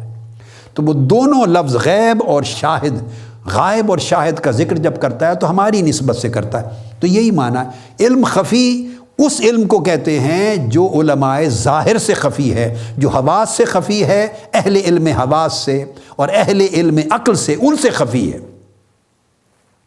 اب یہ سب چیزیں علامہ ابن القیم نے بھی بیان کی۔ یہ ان کی کتاب مدارج السالکین ہے، اور مدارج السالکین میں انہوں نے باقاعدہ یہی علم خفی اور علم جلی کی تقسیم کر کے سمجھانا مقصود۔ آپ کو یاد ہے میں نے پہلے کہا تھا کہ 3 علماء ہیں جو اس اینڈ پر ہیں جن کے بارے میں کوئی سوچ سکتا ہے کہ علم الباطن کی اور علم خفیات کا اور مخفی علوم کا اور معارف کا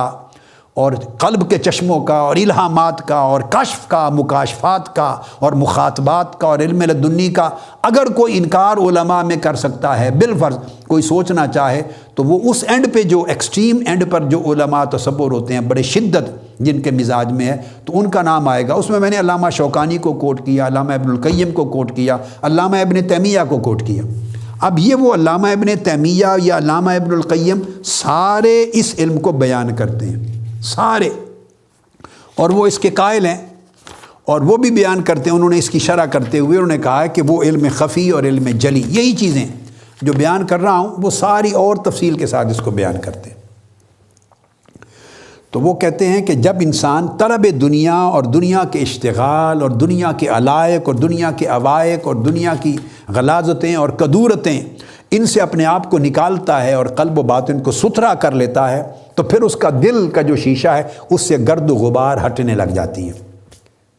اور نفس مطمئنہ کی طرف جب بڑھتا ہے تو نچلی کدورتیں، گرد و غبار چھٹ جاتی ہیں۔ جب گرد و غبار چھٹ جائے، آئینے پر بھی پڑی ہو گرد و غبار تو آپ اپنا چہرہ نہیں دیکھ سکتے۔ چھٹتا ہے تو تھوڑی تھوڑی دھندلی شکل دیکھتے ہیں، اور چھٹتا ہے تو بڑی صاف شکل دیکھتے ہیں۔ یہی پوزیشن الہام سے کشف کی طرف لے جاتی ہے۔ یہی پوزیشن ہے کہ کسی کا کشف بڑا کلیئر ہوتا ہے، کسی کا کشف دھندلا ہوتا ہے، جس کی وجہ سے مختلف اولیاء اور صلحاء کے کشف بھی ڈیفرنٹ ہو جاتے ہیں۔ ڈیپینڈ کرتا ہے کہ انہیں کس قدر مقام صفائے قلب میسر ہے، اس کا صفائے قلب کتنا زیادہ ہے، کتنا کم ہے، اس کی گرد کتنی ہٹی ہے اس کے نفس سے اور اس کے قلب سے، اور اس کا آئینہ قلب کتنا اجلا ہو گیا ہے اور کتنا کم۔ لیکن فرماتے ہیں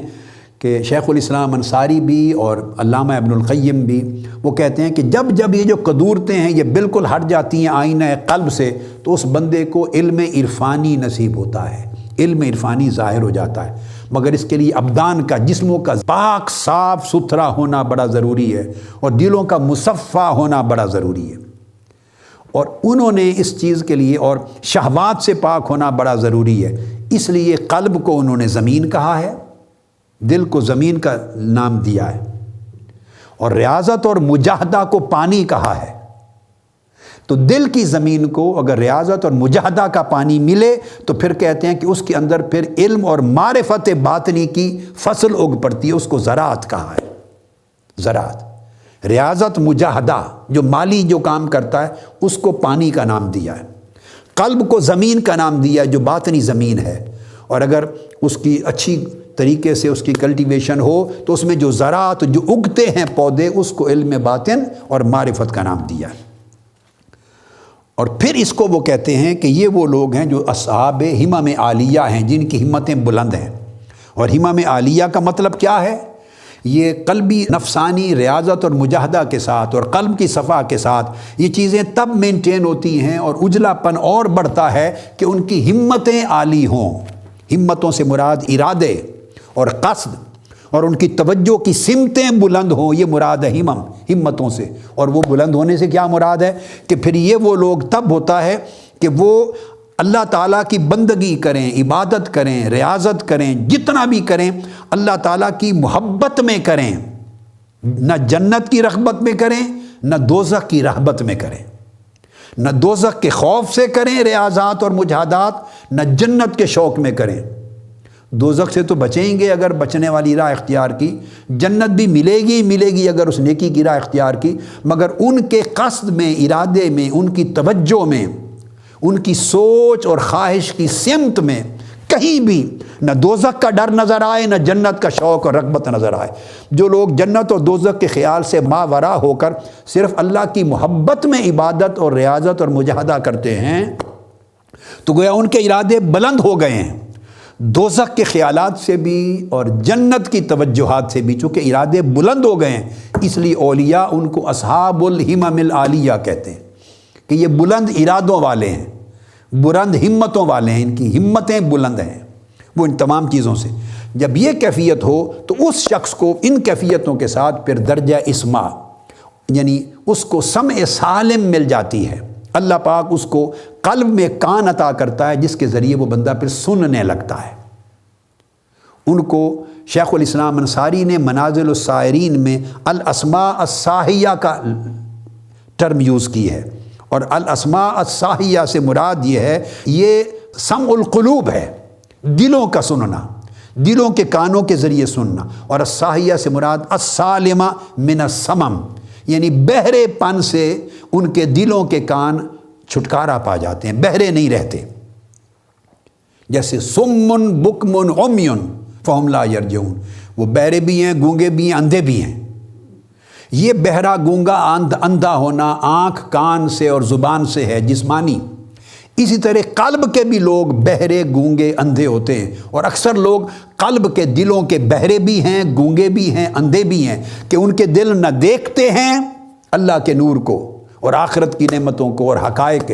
باطنیہ کو، نہ دیکھنے کے قابل ہیں، اور نہ مالائے اعلیٰ کی نعمتوں کے اشارات کو اور آوازوں کو سننے کے قابل ہیں، خطابات کو، نہ ملائکہ کے، نہ خطابات ارواح کو، نہ خطابات الہیہ کو، نہ دیکھتے ہیں نہ سنتے ہیں اور نہ وہ بولتے ہیں، یعنی دل ذاکر نہیں ہے، اللہ سے ہم کلام نہیں ہوتے۔ تو دلوں کا بھی بہرا گونگا اندھا ہونا ثابت ہے۔ تو فرمایا کہ جب آدمی اونچے ہمتوں کا مالک ہو جاتا ہے تو اللہ پاک اس کو صاحب سما بنا دیتا ہے، ان کے دل سننے لگتے ہیں، ان کے دل سوچنے لگتے ہیں۔ یہاں پر اس کا معنی اولیاء اور عرفاء کرتے ہیں کہ دو طرح ہوتا ہے، اس کے دو مرتبے ہیں۔ یہ جو اسما ہے، سما، علامہ ابن القیم کا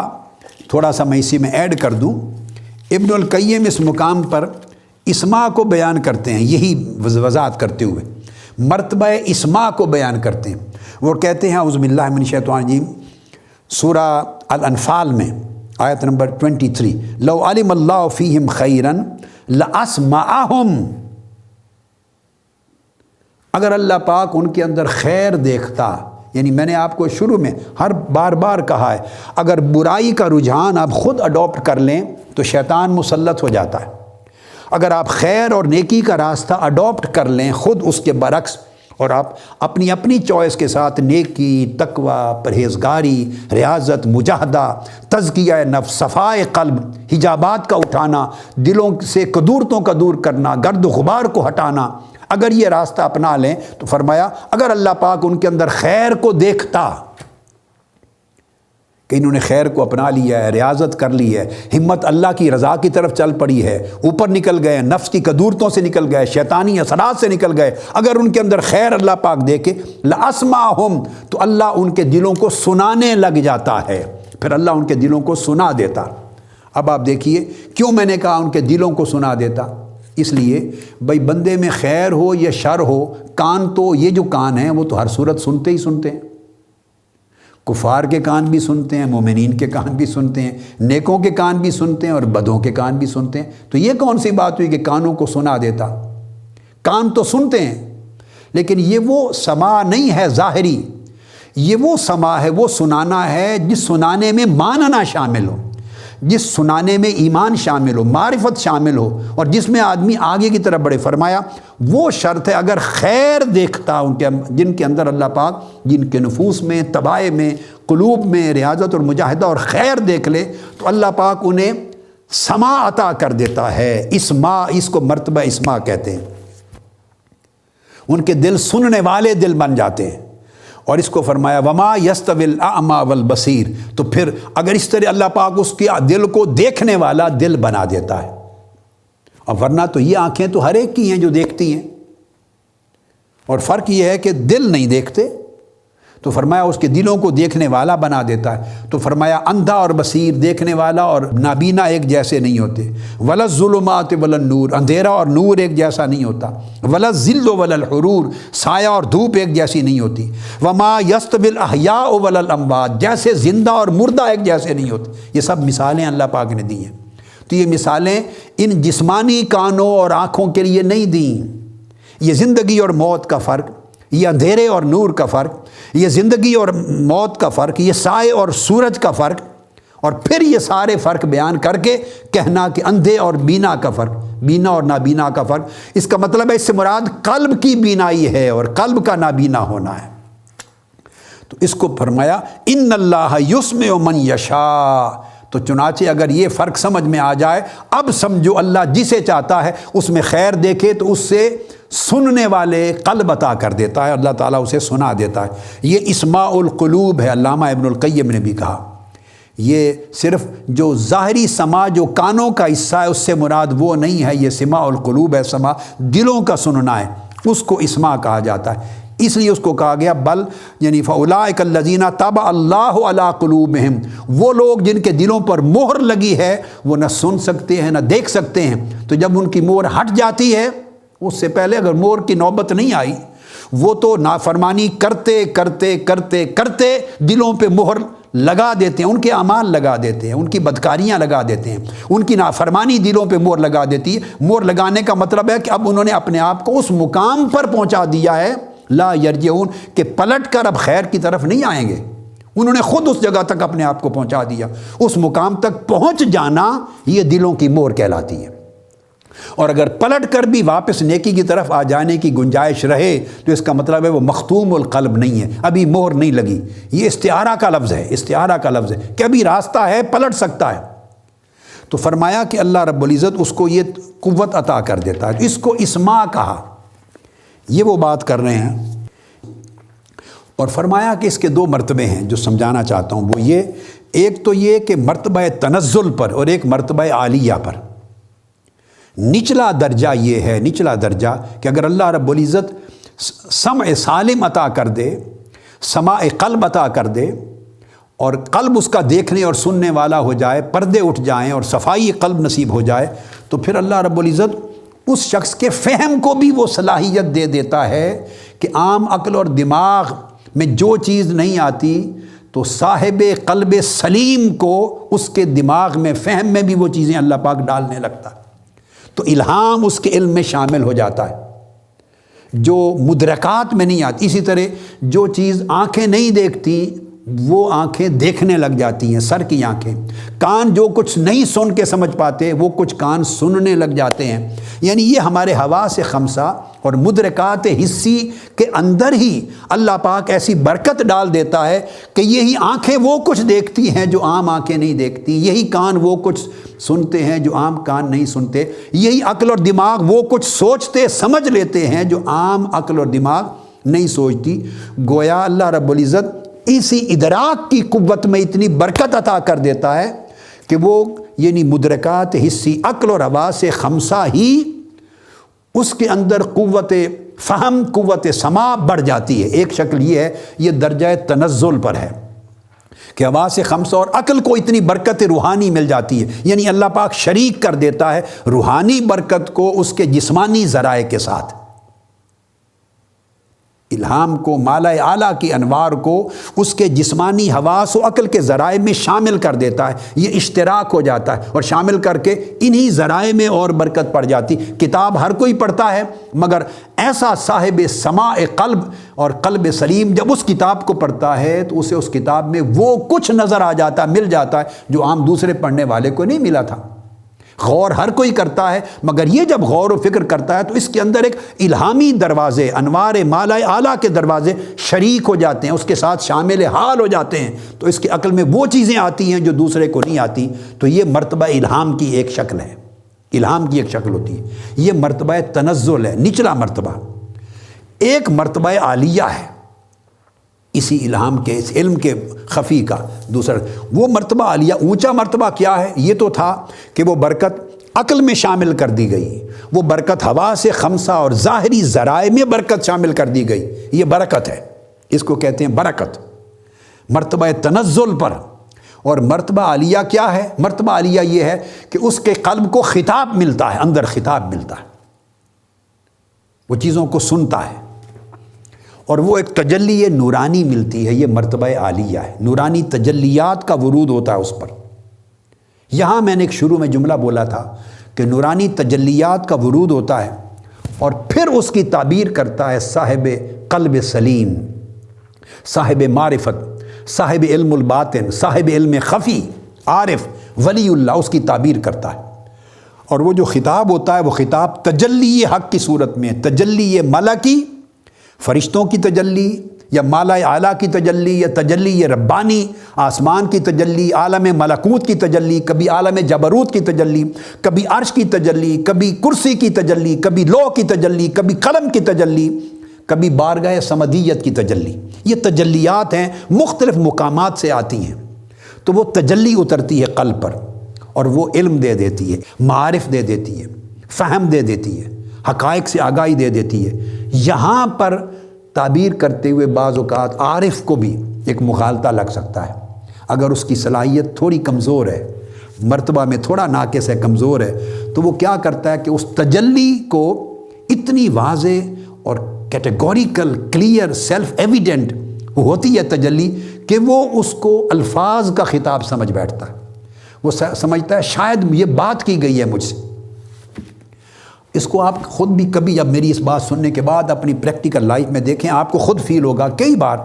اچانک ایک خیال آتا ہے یا کوئی القاء ہوتا ہے خیال، یا خواب میں ایک چیز بعض اوقات دیکھتے ہیں تو آپ اس طرح سمجھتے ہیں کہ ایکچولی جیسے کسی نے آواز دی ہے۔ آپ سمجھتے ہیں لوگ کہہ رہا ہے کہ نہیں بھی آواز کسی نے، وہ کہتے ہیں نہیں میرا دروازہ کھٹکھٹایا، باہر آواز دی ہے کسی نے۔ گھر والے بتاتے ہیں بھی آواز تو کسی نے نہیں دی، آپ ڈٹی ہوئی ہیں، آپ ڈٹے ہوئے ہیں، کہتے ہیں نہیں آواز دی ہے۔ یعنی وہ الہام جو القاء ہوتا ہے بعض اوقات، یہ تو میں عام روزمرہ کی بات کر رہا ہوں، تو چہ جائے کہ اس کا مرتبہ عالم ملکوت و جبروت کا خطاب ہو تو وہ تو اور جلی سورج کی طرح اترتا ہے تجلی بن کر۔ تو وہ تجلی اتنی زوردار واضح ہوتی ہے کہ بعض اوقات ریسیو کرنے والا سمجھتا ہے کہ ایکچولی خطاب ہوا ہے مجھ سے، اور وہ اس پر یقین کر لیتا ہے، وہ اس کو الفاظ اور حروف اور آواز کا خطاب سمجھتا ہے۔ یہ سمجھ لیں وہ آواز، حروف اور الفاظ کا خطاب نہیں ہوتا، یہ اس کے فہم میں غلطی ہوتی ہے۔ وہ تجلی ہوتی ہے، وہ تجلی نطق سے، آواز سے، صوت سے پاک ہوتی ہے، وہ اس کو نطق سمجھ لیتا ہے کہ ایکچولی کسی کا کلام تھا، آواز آئی ہے۔ لیکن جوں جوں درجہ بلند ہو اور صفائے قلب اونچی ہو، بڑھتی چلی جائے، اور مرتبہ ولایت میں، روحانیت میں، علم باطن میں اونچا ہوتا چلا جائے، تو مغالطے کے یہ امکانات بھی ریڈیوس ہوتے ہوتے ختم ہو جاتے ہیں۔ اس کو سمجھ آ جاتی ہے کہ یہ تجلی تھی، یہ صوت نہیں تھی، آواز نہیں تھی۔ اور تجلی کو جو مغالطہ یہ نہ لگے، مخاطبہ خطاب کے لفظ سے یہ معنی نہ لیں جیسے میں اب خطاب کر رہا ہوں آپ سے، تو یہ اس طرح کا خطاب الفاظ، حروف اور صوت کا نہیں ہوتا۔ خطاب کہتے ہیں چونکہ ادھر سے آتا ہے تو خطاب اس معنی میں ہے مخاطبہ، مگر ہوتا بشکل تجلی ہے۔ تو یہ دراصل کشف دون بڑے کشف سے چھوٹا ایک کشف ہوتا ہے، بڑے کشف سے ایک چھوٹا کشف ہوتا ہے، یہ اس کی انیشل اس کی شیپ ہوتی ہے، اور ابھی یہ کیفیت نہیں ہوتی کہ مکمل پردہ اٹھ گیا ہے،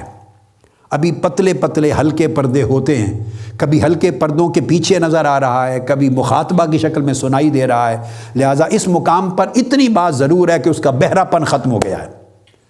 اور اس کا اندھاپن ختم ہو گیا ہے، وہ سمن بکمن عمیون میں نہیں رہا، جو قرآن مجید نے کہا فَإِنَّهَا لَا تَعْمَى الْأَبْصَارُ وَلَكِنْ تَعْمَى الْقُلُوبُ الَّتِي فِي الصُّدُورِ، یہ سورہ الحج میں آیت نمبر 46 ہے کہ ہاں اس کو آنکھوں کا، وہ ان کی آنکھیں اندھی نہیں ہوتی جو سر میں ہیں، بلکہ ان کے دل اندھے ہو جاتے ہیں جو سینوں میں ہیں۔ جب اس مقام پہ پہنچتا ہے تو غائب جو ہے وہ ظاہر ہونے لگتا ہے اور علوم آگے بڑھ جاتے ہیں، یہ اس کا تجلیات کی شکل ہے۔ پھر آگے مرتبہ آگے علم لدنی کا آتا ہے۔ علم لدنی پر گفتگو میں آج نہیں کر رہا ہوں، وہ اس کے بعد علم لدنی پر گفتگو آئے گی۔ اور یہ جو حجابات اٹھتے ہیں گریجولی، یہ بھی مختلف شکلوں کے حجابات ہوتے ہیں۔ 10 قسموں کے حجابات ہیں، جنہیں ایک اٹھا، کسی کے 2 اٹھ گئے، کسی کے 3 اٹھ گئے، کسی کے سارے اٹھ گئے۔ تو جتنے جتنے حجابات اٹھتے ہیں اتنے اتنے پردے کے پیچھے سے نظر آنا شروع ہوتا ہے، یہ کشف کی ابتدا ہوتی ہے۔ تو کسی کا حجب جو ہیں حجابات، یہ عقیدے کی خرابی کے حجابات ہوتے ہیں، کئیوں کے عقیدے کی خرابیاں قلب اور باطن اور روح کے حجابات بن جاتے ہیں، دکھائی نہیں دیتا وہ حقائق جن کا ہم ذکر کر رہے ہیں۔ تو سب سے پہلے عقائد کا درست ہونا ضروری ہے، عقائد کا درست ہونا۔ تابعین، اتباع التابعین اور صحابہ، ان سے منقول اور مروی ہے کتب میں، تمام کتب میں، وہ کہتے ہیں کہ ہم قرآن مجید کی قرات اور تلاوت سیکھنے سے بھی پہلے عقیدہ صحیحہ کو سیکھا کرتے تھے، ایمان کی تعلیم لیتے تھے کہ عقیدہ کیا ہے۔ چونکہ آپ قرآن پڑھیں، حدیث پڑھیں، جو چاہیں پڑھتے چلے جائیں، اگر بنیادی عقیدہ ہی درست نہیں ہے تو اس کا ایک حجاب ایسا ہے کہ وہ کبھی ہدایت کی طرف آنے ہی نہیں دے گا۔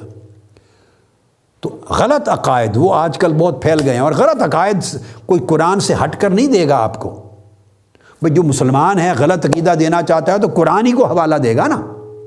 تو میں نے تو ساری چیزیں ایکسٹیبلش کر دی ہیں کہ وہ قرآن اگر پڑھ ہی رہا ہے مگر اس کے اندر شیطان اپنی الہام کر رہے ہیں، اس کے اپنے نفس کے اندر سے غلط الہام ہو رہے ہیں، آنکھوں پر حجابات ہیں، پردے ہیں، عقل میں نور نہیں ہے، قلب میں نور نہیں ہے، تو پھر یضل بہ کثیرا ویہدی بہ کثیرا، اسی قرآن کی مثالیں اور بیانات سے لوگ گمراہ بھی ہوتے۔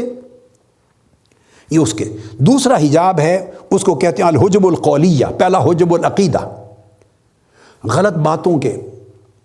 غلط جو یہ پچھلے مختلف عقائد میں غلط اقوال سے حجاب پیدا ہوتے ہیں۔ حجب عملیہ، غلط اعمال سے حجاب پیدا ہوتے ہیں، یہ دل کے اوپر حجاب در حجاب، پردہ در پردہ ہوتے چلے جاتے ہیں۔ ان کے طریق میں اس راستے کی جد و جہد کرنے والے، ان کی جو نیکی اور تقوی کی راہ میں، سلوک اور طریقت کی راہ میں عمل کرنے والے، غلط اعمال ان کے حجاب بن جاتے ہیں۔ پھر کبائر باطنہ کے حجب ہوتے ہیں، کبیرہ گناہ، اور کبیرہ گناہ بھی باطنی، اس کے حجاب بہت بڑے سخت ہوتے ہیں، جیسے کبر ہے۔ میں نے جیسے ظاہر و باطن کہا نا، تو اعمال میں بھی ظاہری گناہ کبیرہ بھی ہیں، جیسے شرک ہے، جیسے قتل ہے، جیسے زنا ہے، یعنی والدین کی نافرمانی ہے، یعنی یہ جو سارے یہ گناہ کبیرہ ہیں، اور یہ ظاہری گناہ کبیرہ ہیں، مگر باطنی گناہ کبیرہ بھی ہیں۔ ہر چیز کا ایک ظاہر اور ایک باطن ہے۔ اس طرح ظاہری اعمال صالحہ ہیں، نماز ہے، روزہ ہے، حج ہے، زکوٰۃ ہے، باطنی اعمال صالحہ بھی ہیں، باطنی صدق ہے، اخلاص ہے، توجہ اللہ ہے، قرب الہی ہے، آرزو، اخلاق حسنہ، یہ ساری چیزیں جو باطن میں نیت کو بہتر کرتی ہیں، یہ اعمال صالحہ کا باطن ہے۔ تو اس طرح کبیرہ گناہ ہے، باطنی کبیرہ گناہ، جیسے تکبر، عجب ہے، کبر ہے، ریاکاری ہے، حسد ہے دوسرے پر، فخر کرنا، دوسرے کو نیچ سمجھنا، یہ جو ساری وحشت ہے، نفس پرستی ہے، یہ ساری تکبر، یہ ساری دوسروں کو نیچ جاننا، یہ ظاہری، یہ وہ کبائر وہ ہیں جو نظر نہیں آتے مگر باطنی گناہ کبیرہ ہیں، ان کا حجاب بہت سخت ہوتے ہیں بنسبت ظاہری گناہ کبیرہ کے۔ اور ظاہری گناہ کبیرہ اس کے حجاب پتلے ہوتے ہیں، وہ جلد اٹھ جاتے ہیں، مگر تکبر کے، عجب کے، ریاکاری کے، دوسروں کو گھٹیا سمجھنا، حسد کے اور حرص کے، اور یہ گناہ کے وہ باطنی حجاب ہیں کہ یہ بہت مشکل، ان کے لیے ریاضت زیادہ کرنی پڑتی ہے۔ اس طرح پھر صغائر کے، صغیرہ گناہوں کے حجاب ہیں، جو بہت سارے چھوٹی نافرمانیاں اور غفلت انسان کے، خطیئات ہیں، سیئات ہیں، زلات ہیں، صغائر گناہ ہیں، ان کے بھی ہر صغیرہ گناہ کا ایک حجاب ہے۔ اور پھر اس سے بڑھ کر صغائر گناہ بھی نہیں ہوتے، غفلات کے بھی حجابات ہیں، غفلت کی اس کے بھی حجاب ہیں۔ اور توسع فی المباحات، ہر مباح کام کو کرنا اور طبیعت میں رغبت پیدا ہو جانا، جہاں مباح نظر آئے میں منع نہیں وہ کر گزرنا، جہاں مباح نظر آئے منع نہیں کر گزرنا، جہاں رخصت نظر آئے کر گزرنا، عزیمت سے بچنا، تقوی سے بچنا، عبادت میں زیادہ محنت لگے اس سے بچنا، جہاں آسانی نظر آئے، جہاں مباح نظر آئے، جہاں رخصت نظر آئے اس کی طرف طبیعت راغب ہو جائے، تو اس کو کہتے ہیں التوسع فی المباحات۔ اور یہ راستہ کھولتا ہے التوسع فی الغفلات کا، غفلتوں کی طرف، ان کے بھی بڑے حجابات ہوتے ہیں، اور یہ حجاب پڑے رہیں تو آدمی روحانی سفر نہیں طے کرتا۔ اس کے بعد غفلت کے حجابات ہیں، اور پھر یہ بھی حجابات ہیں کہ آدمی رائے حق پہ جا رہا ہے، اللہ کی طرف سالک ہے، مگر اللہ کی خالص رضا کی نیتوں میں دھیان اس کا دائیں بائیں اور چیزوں کو بھی ساتھ ساتھ بڑھتا چلا جائے، کرامت کا بھی خیال کر لے، درجے کا بھی خیال کر لے، روحانی طاقتوں کا بھی خیال کر لے، جنت کا دھیان اس میں بھی لگ جائے، حوروں کے دھیان میں لگ جائے، تو ہر وہ خیال اور دھیان جو خالصتاً اللہ کی قربت، اس کی رضا، اس کی محبت، عاشقان الہی کے پیش نظر جو رہا ہے، اس سے دائیں بائیں ان سارے خیالات کا جو اس کی نیتوں میں آئیں گے، یہ گرد و غبار ہے۔ یہ گرد و غبار اس کی نیتوں میں آ کر یہ بھی حجاب کا باعث بنتے ہیں، اور اس کے مقام کو اس کے حجابات کے ذریعے اس کی حالت کو خراب کرتے ہیں۔ تو یہ وہ میں نے عرض کیا کہ الہام کے راستے میں یہ جو علم الباطن ہے یا علوم باطنیہ، اس میں یہ اگر سارے حجابات گریجولی اٹھتے چلے جائیں تو یہ علم باطن کا، علم خفی کا درجہ بلند ہوتا ہے، اور کشف بہتر سے بہتر ہوتا ہے، اور اس طرح بندہ اس مقام پہ پہنچتا ہے کہ جہاں اسمع قلب اس کا سننے لگتا ہے۔ اسی سے آگے پھر درجہ آتا ہے مرتبہ افہام کا۔ افہام کے مرتبے میں اللہ پاک اس کو فہم عطا کر دیتا ہے، وہی قلب، جیسے کان سننے دل کے کان سننے لگتے ہیں، اس طرح دل کو وہ فہم نصیب ہوتا ہے کہ جو عام آدمی کے پاس اللہ نے وہ فہم نہیں رکھا۔ جیسے حضرت سلیمان علیہ السلام اور داؤد علیہ السلام کے لیے فرمایا فَفَهَمْنَاهَا سلیمان وَكُلًّا آتَيْنَا حُکْمًا وَعِلْمًا، خصوصی فہم اللہ پاک عطا کرتا ہے، خصوصی فہم اللہ پاک عطا کرتا ہے۔ اور یہ جو خصوصی فہم ہے یہ اولیاء کو نصیب ہوتا ہے، صحابہ کرام میں سے کچھ لوگوں کے ساتھ خاص تھا۔ یہاں میں گفتگو ختم کروں گا سیدنا فاروق اعظم رضی اللہ تعالیٰ عنہ کا ایک خط کوٹ کر کے، جو انہوں نے حضرت ابو موسیٰ اشعری رضی اللہ تعالیٰ عنہ کو لکھا۔ یہ حدیث کی کتاب ہے اس وقت میرے سامنے، یعنی علامہ ابن القیم کی مدارج السالکین کو تو میں کوٹ کر ہی رہا ہوں، مرتبہ اسماع ہے، اس کے بعد مرتبہ افہام کی بات کر رہا ہوں کہ اللہ پاک فہم خاص عطا کرتا ہے، اس میں سماع خاص عطا کرتا ہے، اس طرح فہم خاص عطا کرتا ہے، اس طرح بیان خاص اللہ رب العزت عطا کرتا ہے، بیان خاص۔ اور یہ سارا کچھ یہ جو مراتب کھلتے ہیں قلب کی دنیا میں کھلتے ہیں، جیسے فرمایا فَلَمَّا زَاغُوا أَزَاغَ اللَّهُ قُلُوبَهُمْ، سورہ الصف آیت نمبر 5۔ جب وہ راہ سے ہٹ گئے اللہ پاک نے ان کے دلوں کو بھی ٹیڑھا کر دیا، راہ سے ہٹا دیا۔ ان کو قول قلوبنا غلف بل طبع اللہ علیہا بکفرہم، ان کا ہمارا دل مغلوف ہے، غلاف چڑھا ہوا ہے، یعنی دل کے اوپر غلافوں کا، حجابات کا چڑھنا اور ان کا اتر جانا، یہی وہ راستہ ہے جو دل کی آنکھیں کھولتا ہے، دل کے کان کھولتا ہے اگر وہ اتر جائیں، اور دل کا فہم اس کو بڑھاتا ہے۔ یہ فہم خاص ہے، وہ فہم نہیں ہے جو عام عقل کو اور عام حواس کے ذریعہ لوگوں کو حاصل ہوتا ہے۔ تو سیدنا فاروق اعظم رضی اللہ تعالیٰ نے ابو موسیٰ اشعری رضی اللہ تعالیٰ عنہ کو خط بھیجا، اور اس خط میں ان کو ہدایت کی، اور آپ نے فرمایا کہ فَافْهَمْ إِذَا أُدْلِيَ إِلَيْكَ بِحُجَّةٍ۔ یہ میں نے کہا حدیث کی کتاب ہے سنن دار قطنی، اس وقت میرے سامنے سنن دار قطنی، اور اس کا کتاب فی العقدیۃ والاحکام، عقدیہ والاحکام کی کتاب ہے اس کے اندر، اور اس میں سیدنا کتاب عمر الی ابی موسیٰ الاشعری، یہ اس کا باب ہے۔ اس میں فرماتے ہیں کہ اے ابو موسیٰ اشعری رضی اللہ تعالیٰ عنہ، ان کو کہ اگر کوئی حجت، کوئی دلیل اگر آپ کی طرف پیش کی جائے، اور کوئی شخص کوئی بات کسی دلیل سے احتجاج کرے، استدلال کرے، دلیل پیش کرے، خواہ قرآن کی، خواہ حدیث کی، خواہ عقلی کوئی دلیل پیش کرے، تو دلیل پیش کی جائے تو فَافْهَمْ، اسے سمجھنے کی کوشش کرو۔ یہ 2 مرتبہ یہ لفظ آیا، اس لیے میں نے اس خط کو چنا۔ تو فرمایا کاتب عمر بن الخطاب الی ابی موسیٰ الاشعری رضی اللہ تعالیٰ عنہ اما بعد فإن القضاء فریضۃ محکمۃ وسنۃ متبعۃ، پھر فرمایا فَافْهَمْ إِذَا أُدْلِيَ إِلَيْكَ بِحُجَّةٍ، کوئی دلیل آپ کے سامنے کوئی پیش کرے، اپنی بات دلیل سے ثابت کرے تو اس میں غور کر، فہم استعمال کر۔ اللہ پاک نے جو عقل میں فہم اور استعداد دی ہے، یہ بیان ہو گیا ایک بار۔ اس کے بعد آگے چل کے پھر فرماتے ہیں، اب یہ بات بڑی اہم تھی، فہم کا بیان ہو چکا ایک بار اور دلیل کے ساتھ ہو چکا، استدلال کے ساتھ۔ جب کوئی استدلال سے بات کرے، کوئی حوالے سے بات کرے، کوئی عقلی دلیل سے بات کرے، قرآن و سنت کی دلیل سے بات کرے تو اس میں غور کر، فہم کا استعمال کر۔ آگے چل کے پھر فرماتے ہیں الفہم الفہم فیما یختلج فی صدرک مما لم یبلغک فی الکتاب اب السنہ۔ پھر آگے عارف الامثال والاشباہ ثم قس الامور، آگے پھر عبارت فرمایا کہ اگر کوئی ایسی چیز آئے جس میں تمہارے دل میں اضطراب آ جائے، قلب میں اضطراب آ جائے کہ اس سے مقصود کیا ہے، مراد کیا ہے، اور دل میں شک آ جائے، ارتیاب آ جائے، اضطراب آ جائے اور دل جمے نہ، قلب اگر قلب میں ایسی کیفیت آ جائے تو فرمایا الفہم الفہم، خاص فہم سے کام لے، خاص فہم سے کام لے۔ جب دل اڑ جائے اس میں شک اور اس میں ارتیاب اور اس میں حجاب آ جائے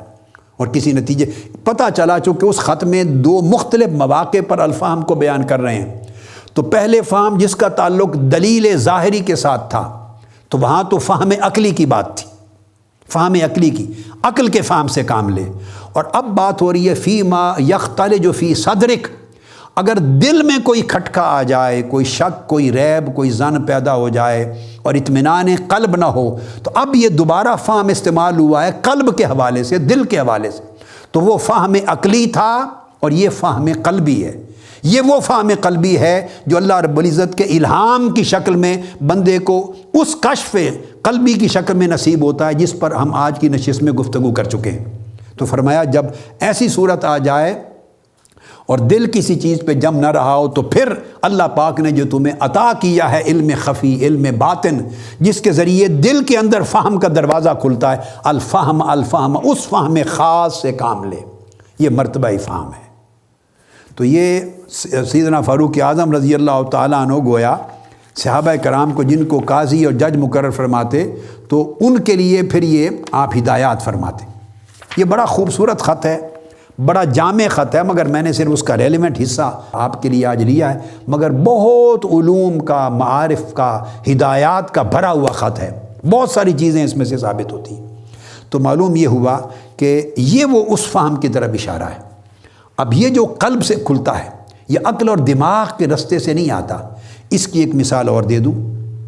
علامہ ابن القیم کہتے ہیں کہ یہ الفہم نعمت من اللہ علی عبدہ ونور یقذفہ اللہ فی قلبہ، فرمایا یہ فہم اللہ کی نعمت ہے اور یہ نور ہے جو اللہ پاک دل میں اتارتا ہے، اور اس نور کے ذریعے بندے کو معرفت حاصل ہوتی ہے اور ان حقائق کا ادراک کرتا ہے جو دوسرا آدمی ان حقائق کا ادراک نہیں کر سکتا۔ یہ اسی فہم کو علامہ ابن القیم بیان کرتے ہیں، اور پھر وہ آگے بیان کرتے ہیں کہ یہ فہم عنوان صدیقیت ہے۔ اگر یہ فہم کامل ہو جائے تو مرتبہ صدیقیت پر پہنچاتا ہے، وہ منشور الولایت النبویہ، اور یہ ولایت نبوی کا منشور ہے یہ فہم۔ اس فہم سے مراد فہم عقلی نہیں۔ پھر علامہ ابن القیم نے یہاں مثال دی ہے، صحیح بخاری کی ایک حدیث کوٹ کر کے فرمایا کہ بیان کیا کہ صحیح بخاری میں ہے کہ ایک دن سیدنا عمر فاروق رضی اللہ تعالیٰ عنہ بیٹھے اور صحابہ کرام اور بھی بیٹھے تھے، اور ان میں حضرت عبداللہ ابن عباس بالکل نوجوان، وہ نوجوانی کی عمر میں وہ بھی بیٹھے ہوئے ہیں۔ انہوں نے پوچھا، اور بدری صحابہ بیٹھے ہیں، بڑے بڑے سینئر اہل بدر وہ صحابہ بیٹھے ہیں۔ آپ نے پوچھا کہ سورہ اذا جاء نصر اللہ والفتح، یہ جو صورت اتری، سیدنا فاروق اعظم رضی اللہ تعالیٰ نے پوچھا کہ اس صورت میں خاص کیا بات کہی گئی ہے، اس صورت میں خاص کیا بات کہی گئی ہے؟ سب صحابہ کرام نے بیان کی، اللہ کی فتح کا آ جانا، اللہ کی نصرت کا آ جانا، جو کچھ صورت میں بیان ہوا ہے تمام آیتوں میں سب نے وہ بیان کیا۔ سیدنا عبداللہ ابن عباس رضی اللہ تعالیٰ عنہ کا جواب تمام بدری صحابہ، سینئر صحابہ سے بھی مختلف تھا۔ انہوں نے اشارہ کیا تو آپ سیدنا فاروق اعظم نے فرمایا، ابن عباس تم کیا بتاتے ہو؟ نوجوان تھے۔ آپ نے عرض کیا کہ اے امیر المومنین، اس صورت میں آقا علیہ السلام کے وصال فرما جانے کی طرف اللہ پاک نے اشارہ فرمایا۔ اس صورت میں پیغام ہے کہ آقا علیہ السلام کی عمر مبارک مکمل ہو گئی، اب آپ وصال فرما جائیں گے۔ اب یہ وصال فرما جانا، اذا جاء نصر اللہ والفتح، اللہ رب العزت کا وعدہ تھا کہ آپ کی جد و جہد کو میں مقصود تک، منزل مقصود تک پہنچاؤں گا، اور انا فتحنا لک فتحا مبینا، اور فتح تک پہنچاؤں گا، اور اس فتح کی منزل تک پہنچنے کے لیے مدد نازل کروں گا۔ جب اللہ پاک نے اس میں فرمایا اذا جاء نصر اللہ، اللہ کی وہ مدد جس کا وعدہ تھا وہ آ چکی اور فتح آ گئی، تو آپ فرماتے ہیں میں سمجھ گیا کہ چونکہ نصر اور فتح کی تکمیل ہو گئی، وعدہ پورا ہو گیا، تو سویا آقا علیہ السلام کی اجل بھی آ گئی، آپ کی عمر بھی پوری ہو گئی اور واپس چلے جانے کا وقت بھی آ گیا، چونکہ اللہ کا وعدہ پورا ہو گیا ہے۔ اب یہ جو چیز انہوں نے بیان کی، علامہ ابن القیم کہتے ہیں کہ لولا الفہم الخاص، اگر فہم خاص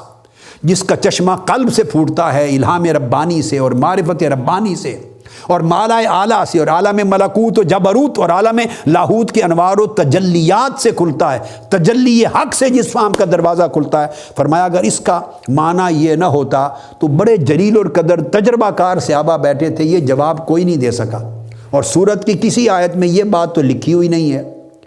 یہ وہ کہتے ہیں کہ الفاظ ہر کوئی ایک جیسے پڑھتا ہے، ظاہری معنی ہر کوئی ایک جیسے کرتا ہے، مگر ان کے پردوں کے اندر کیا حقائق چھپے ہوئے ہیں، پیچھے اشارات کیا ہیں، لطائف باطنی کیا ہیں، جن پر فہم کا دروازہ تجلی حق کی صورت میں کھل گیا ہو، ان کا ادراک اور معرفت انہی کو ہوتی ہے۔ اس لیے اس فہم خاص کو اللہ پاک نے عبداللہ ابن عباس کو جو عطا کیا تھا، انہوں نے وہ جواب دیا جو اور کوئی نہیں دے سکا، اور یہی پوزیشن پھر چوتھی قسم ہے اس کی مرتبہ بیان کی، کہ وہ بیان حق اور باطل میں تمیز کر دینے والا بیان عطا ہوتا ہے، اور بات کو دیکھتے پڑھتے سنتے ہی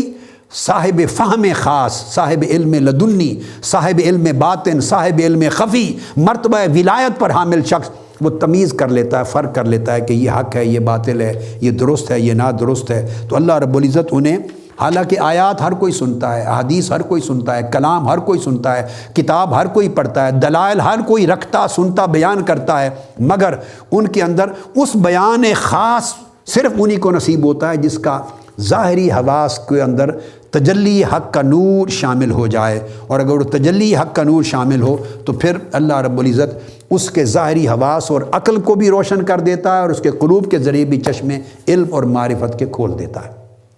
یہ وہ مراتب ہیں، اور انہی مراتب میں بڑھتے بڑھتے بالآخر پھر ایک پانچواں مرتبہ وہ نصیب ہوتا ہے جس کو مرتبہ تحدیث کہتے ہیں۔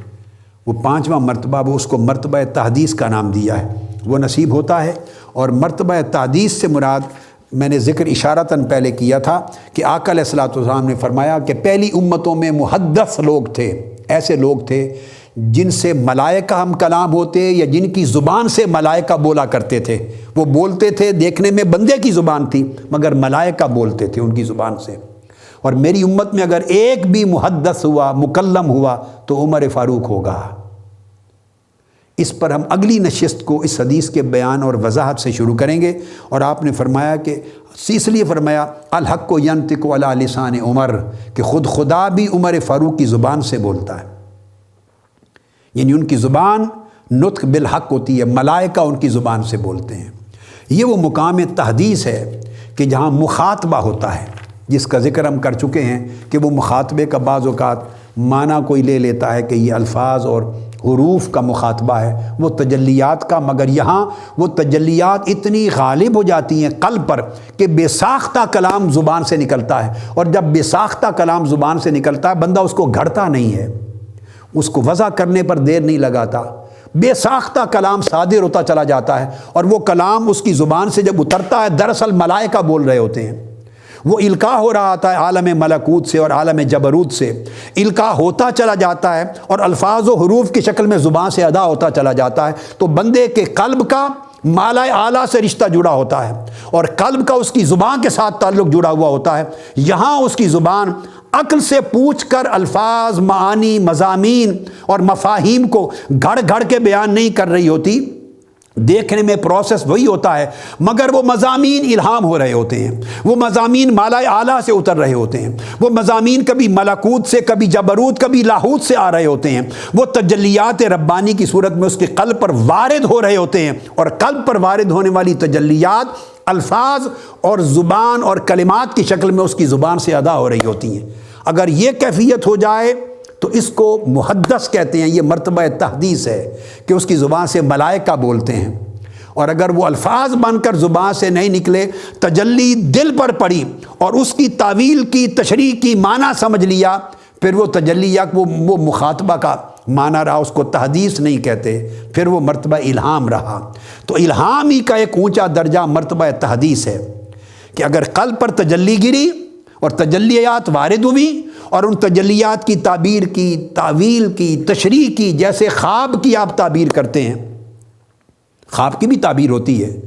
کبھی کوئی چیز سور کی طرح نظر آتی ہے، تعبیر ہوتی ہے، کتے کی طرح نظر آتی ہے، بچھو کی طرح نظر آتی ہے، چوہے کی طرح نظر آتی ہے، کوئی چیز دودھ کی مانند نظر آتی ہے، پانی کے مانند نظر آتی ہے خواب میں، کبھی صاف شفاف بہتے ہوئے پانی کی صورت میں نظر آتی ہے کوئی چیز، کبھی گدلے کالے پانی کی صورت میں شکل نظر آتی ہے، کبھی گدھے کی شکل نظر آتی ہے، کبھی جانور ہیں، کبھی پرندے ہیں، کبھی آوازیں۔ خواب میں جس طرح عالم مثال کی چیزیں آپ دیکھتے ہیں اور تعبیر کرتے ہیں، اس طرح بعض اوقات تجلیات گرتی ہیں اور تجلیات مثالی شکل دکھاتی ہیں آپ کو، یہ کشف کی ایک شکل ہوتی ہے، آپ اس کی تعبیر اور تعویل کرتے ہیں اس تعبیر اور تعبیر میں، اور کبھی اس سے مرتبہ اور اونچا ہو جاتا ہے تو وہ افہام کا مرتبہ تھا، وہ بیان کا مرتبہ تھا، وہ اسماع کا مرتبہ تھا، اور اگر الہام کے وہ مرتبے اور اس سے اونچے ہو جائیں اور پردے اور اٹھ جائیں اور قلب کو اور صفا نصیب ہو جائے اور مقام ولایت اور بلند ہو جائے، تو پھر وہ تجلی حق جو قلب پہ اتری تھی وہ الفاظ میں بدل جاتی ہے۔ یہ اگلی سٹیج ہے، اور وہ آواز بن کر زبان پر آتی ہے، اور وہ زبان سے بندہ جو کچھ کہتا ہے بسا اوقات اس کو خود خبر نہیں ہوتی کہ میں کیا کیا کیا مضامین کہہ گیا، کیا کیا میری زبان سے ادا ہو گیا، کہ اس وقت وہ زبان اس کے عقل کے اس کارخانے سے علم نہیں لے رہی ہے، اس کی زبان قلب کے دل کے خزانے سے علم لے رہی ہے، اور دل ملائے اعلیٰ سے سارے علوم اور معارف لے رہا ہے، عالم ملکوت و جبروت سے لے رہا ہے، تو اس کا تانتا اب بذریعہ قلب و روح عالم بالا کے ساتھ ملا ہوا ہے۔ اگر اس مرتبے پر صاحب الہام اور صاحب ولایت پہنچ جائے تو وہ مرتبہ تحدیث ہے، جس کو محدث اور مکلم کا نام آقا علیہ الصلوۃ والسلام نے دیا۔ یہ سارے ذرائع ہیں علوم باطنیہ کے۔ اس کے بعد انشاءاللہ اگلی نشست ہم یہاں سے آگے کشف اور علم لدنی کے باب میں آگے لے کے چلیں گے۔ وما علینا الا البلاغ، والسلام علیکم ورحمۃ اللہ وبرکاتہ۔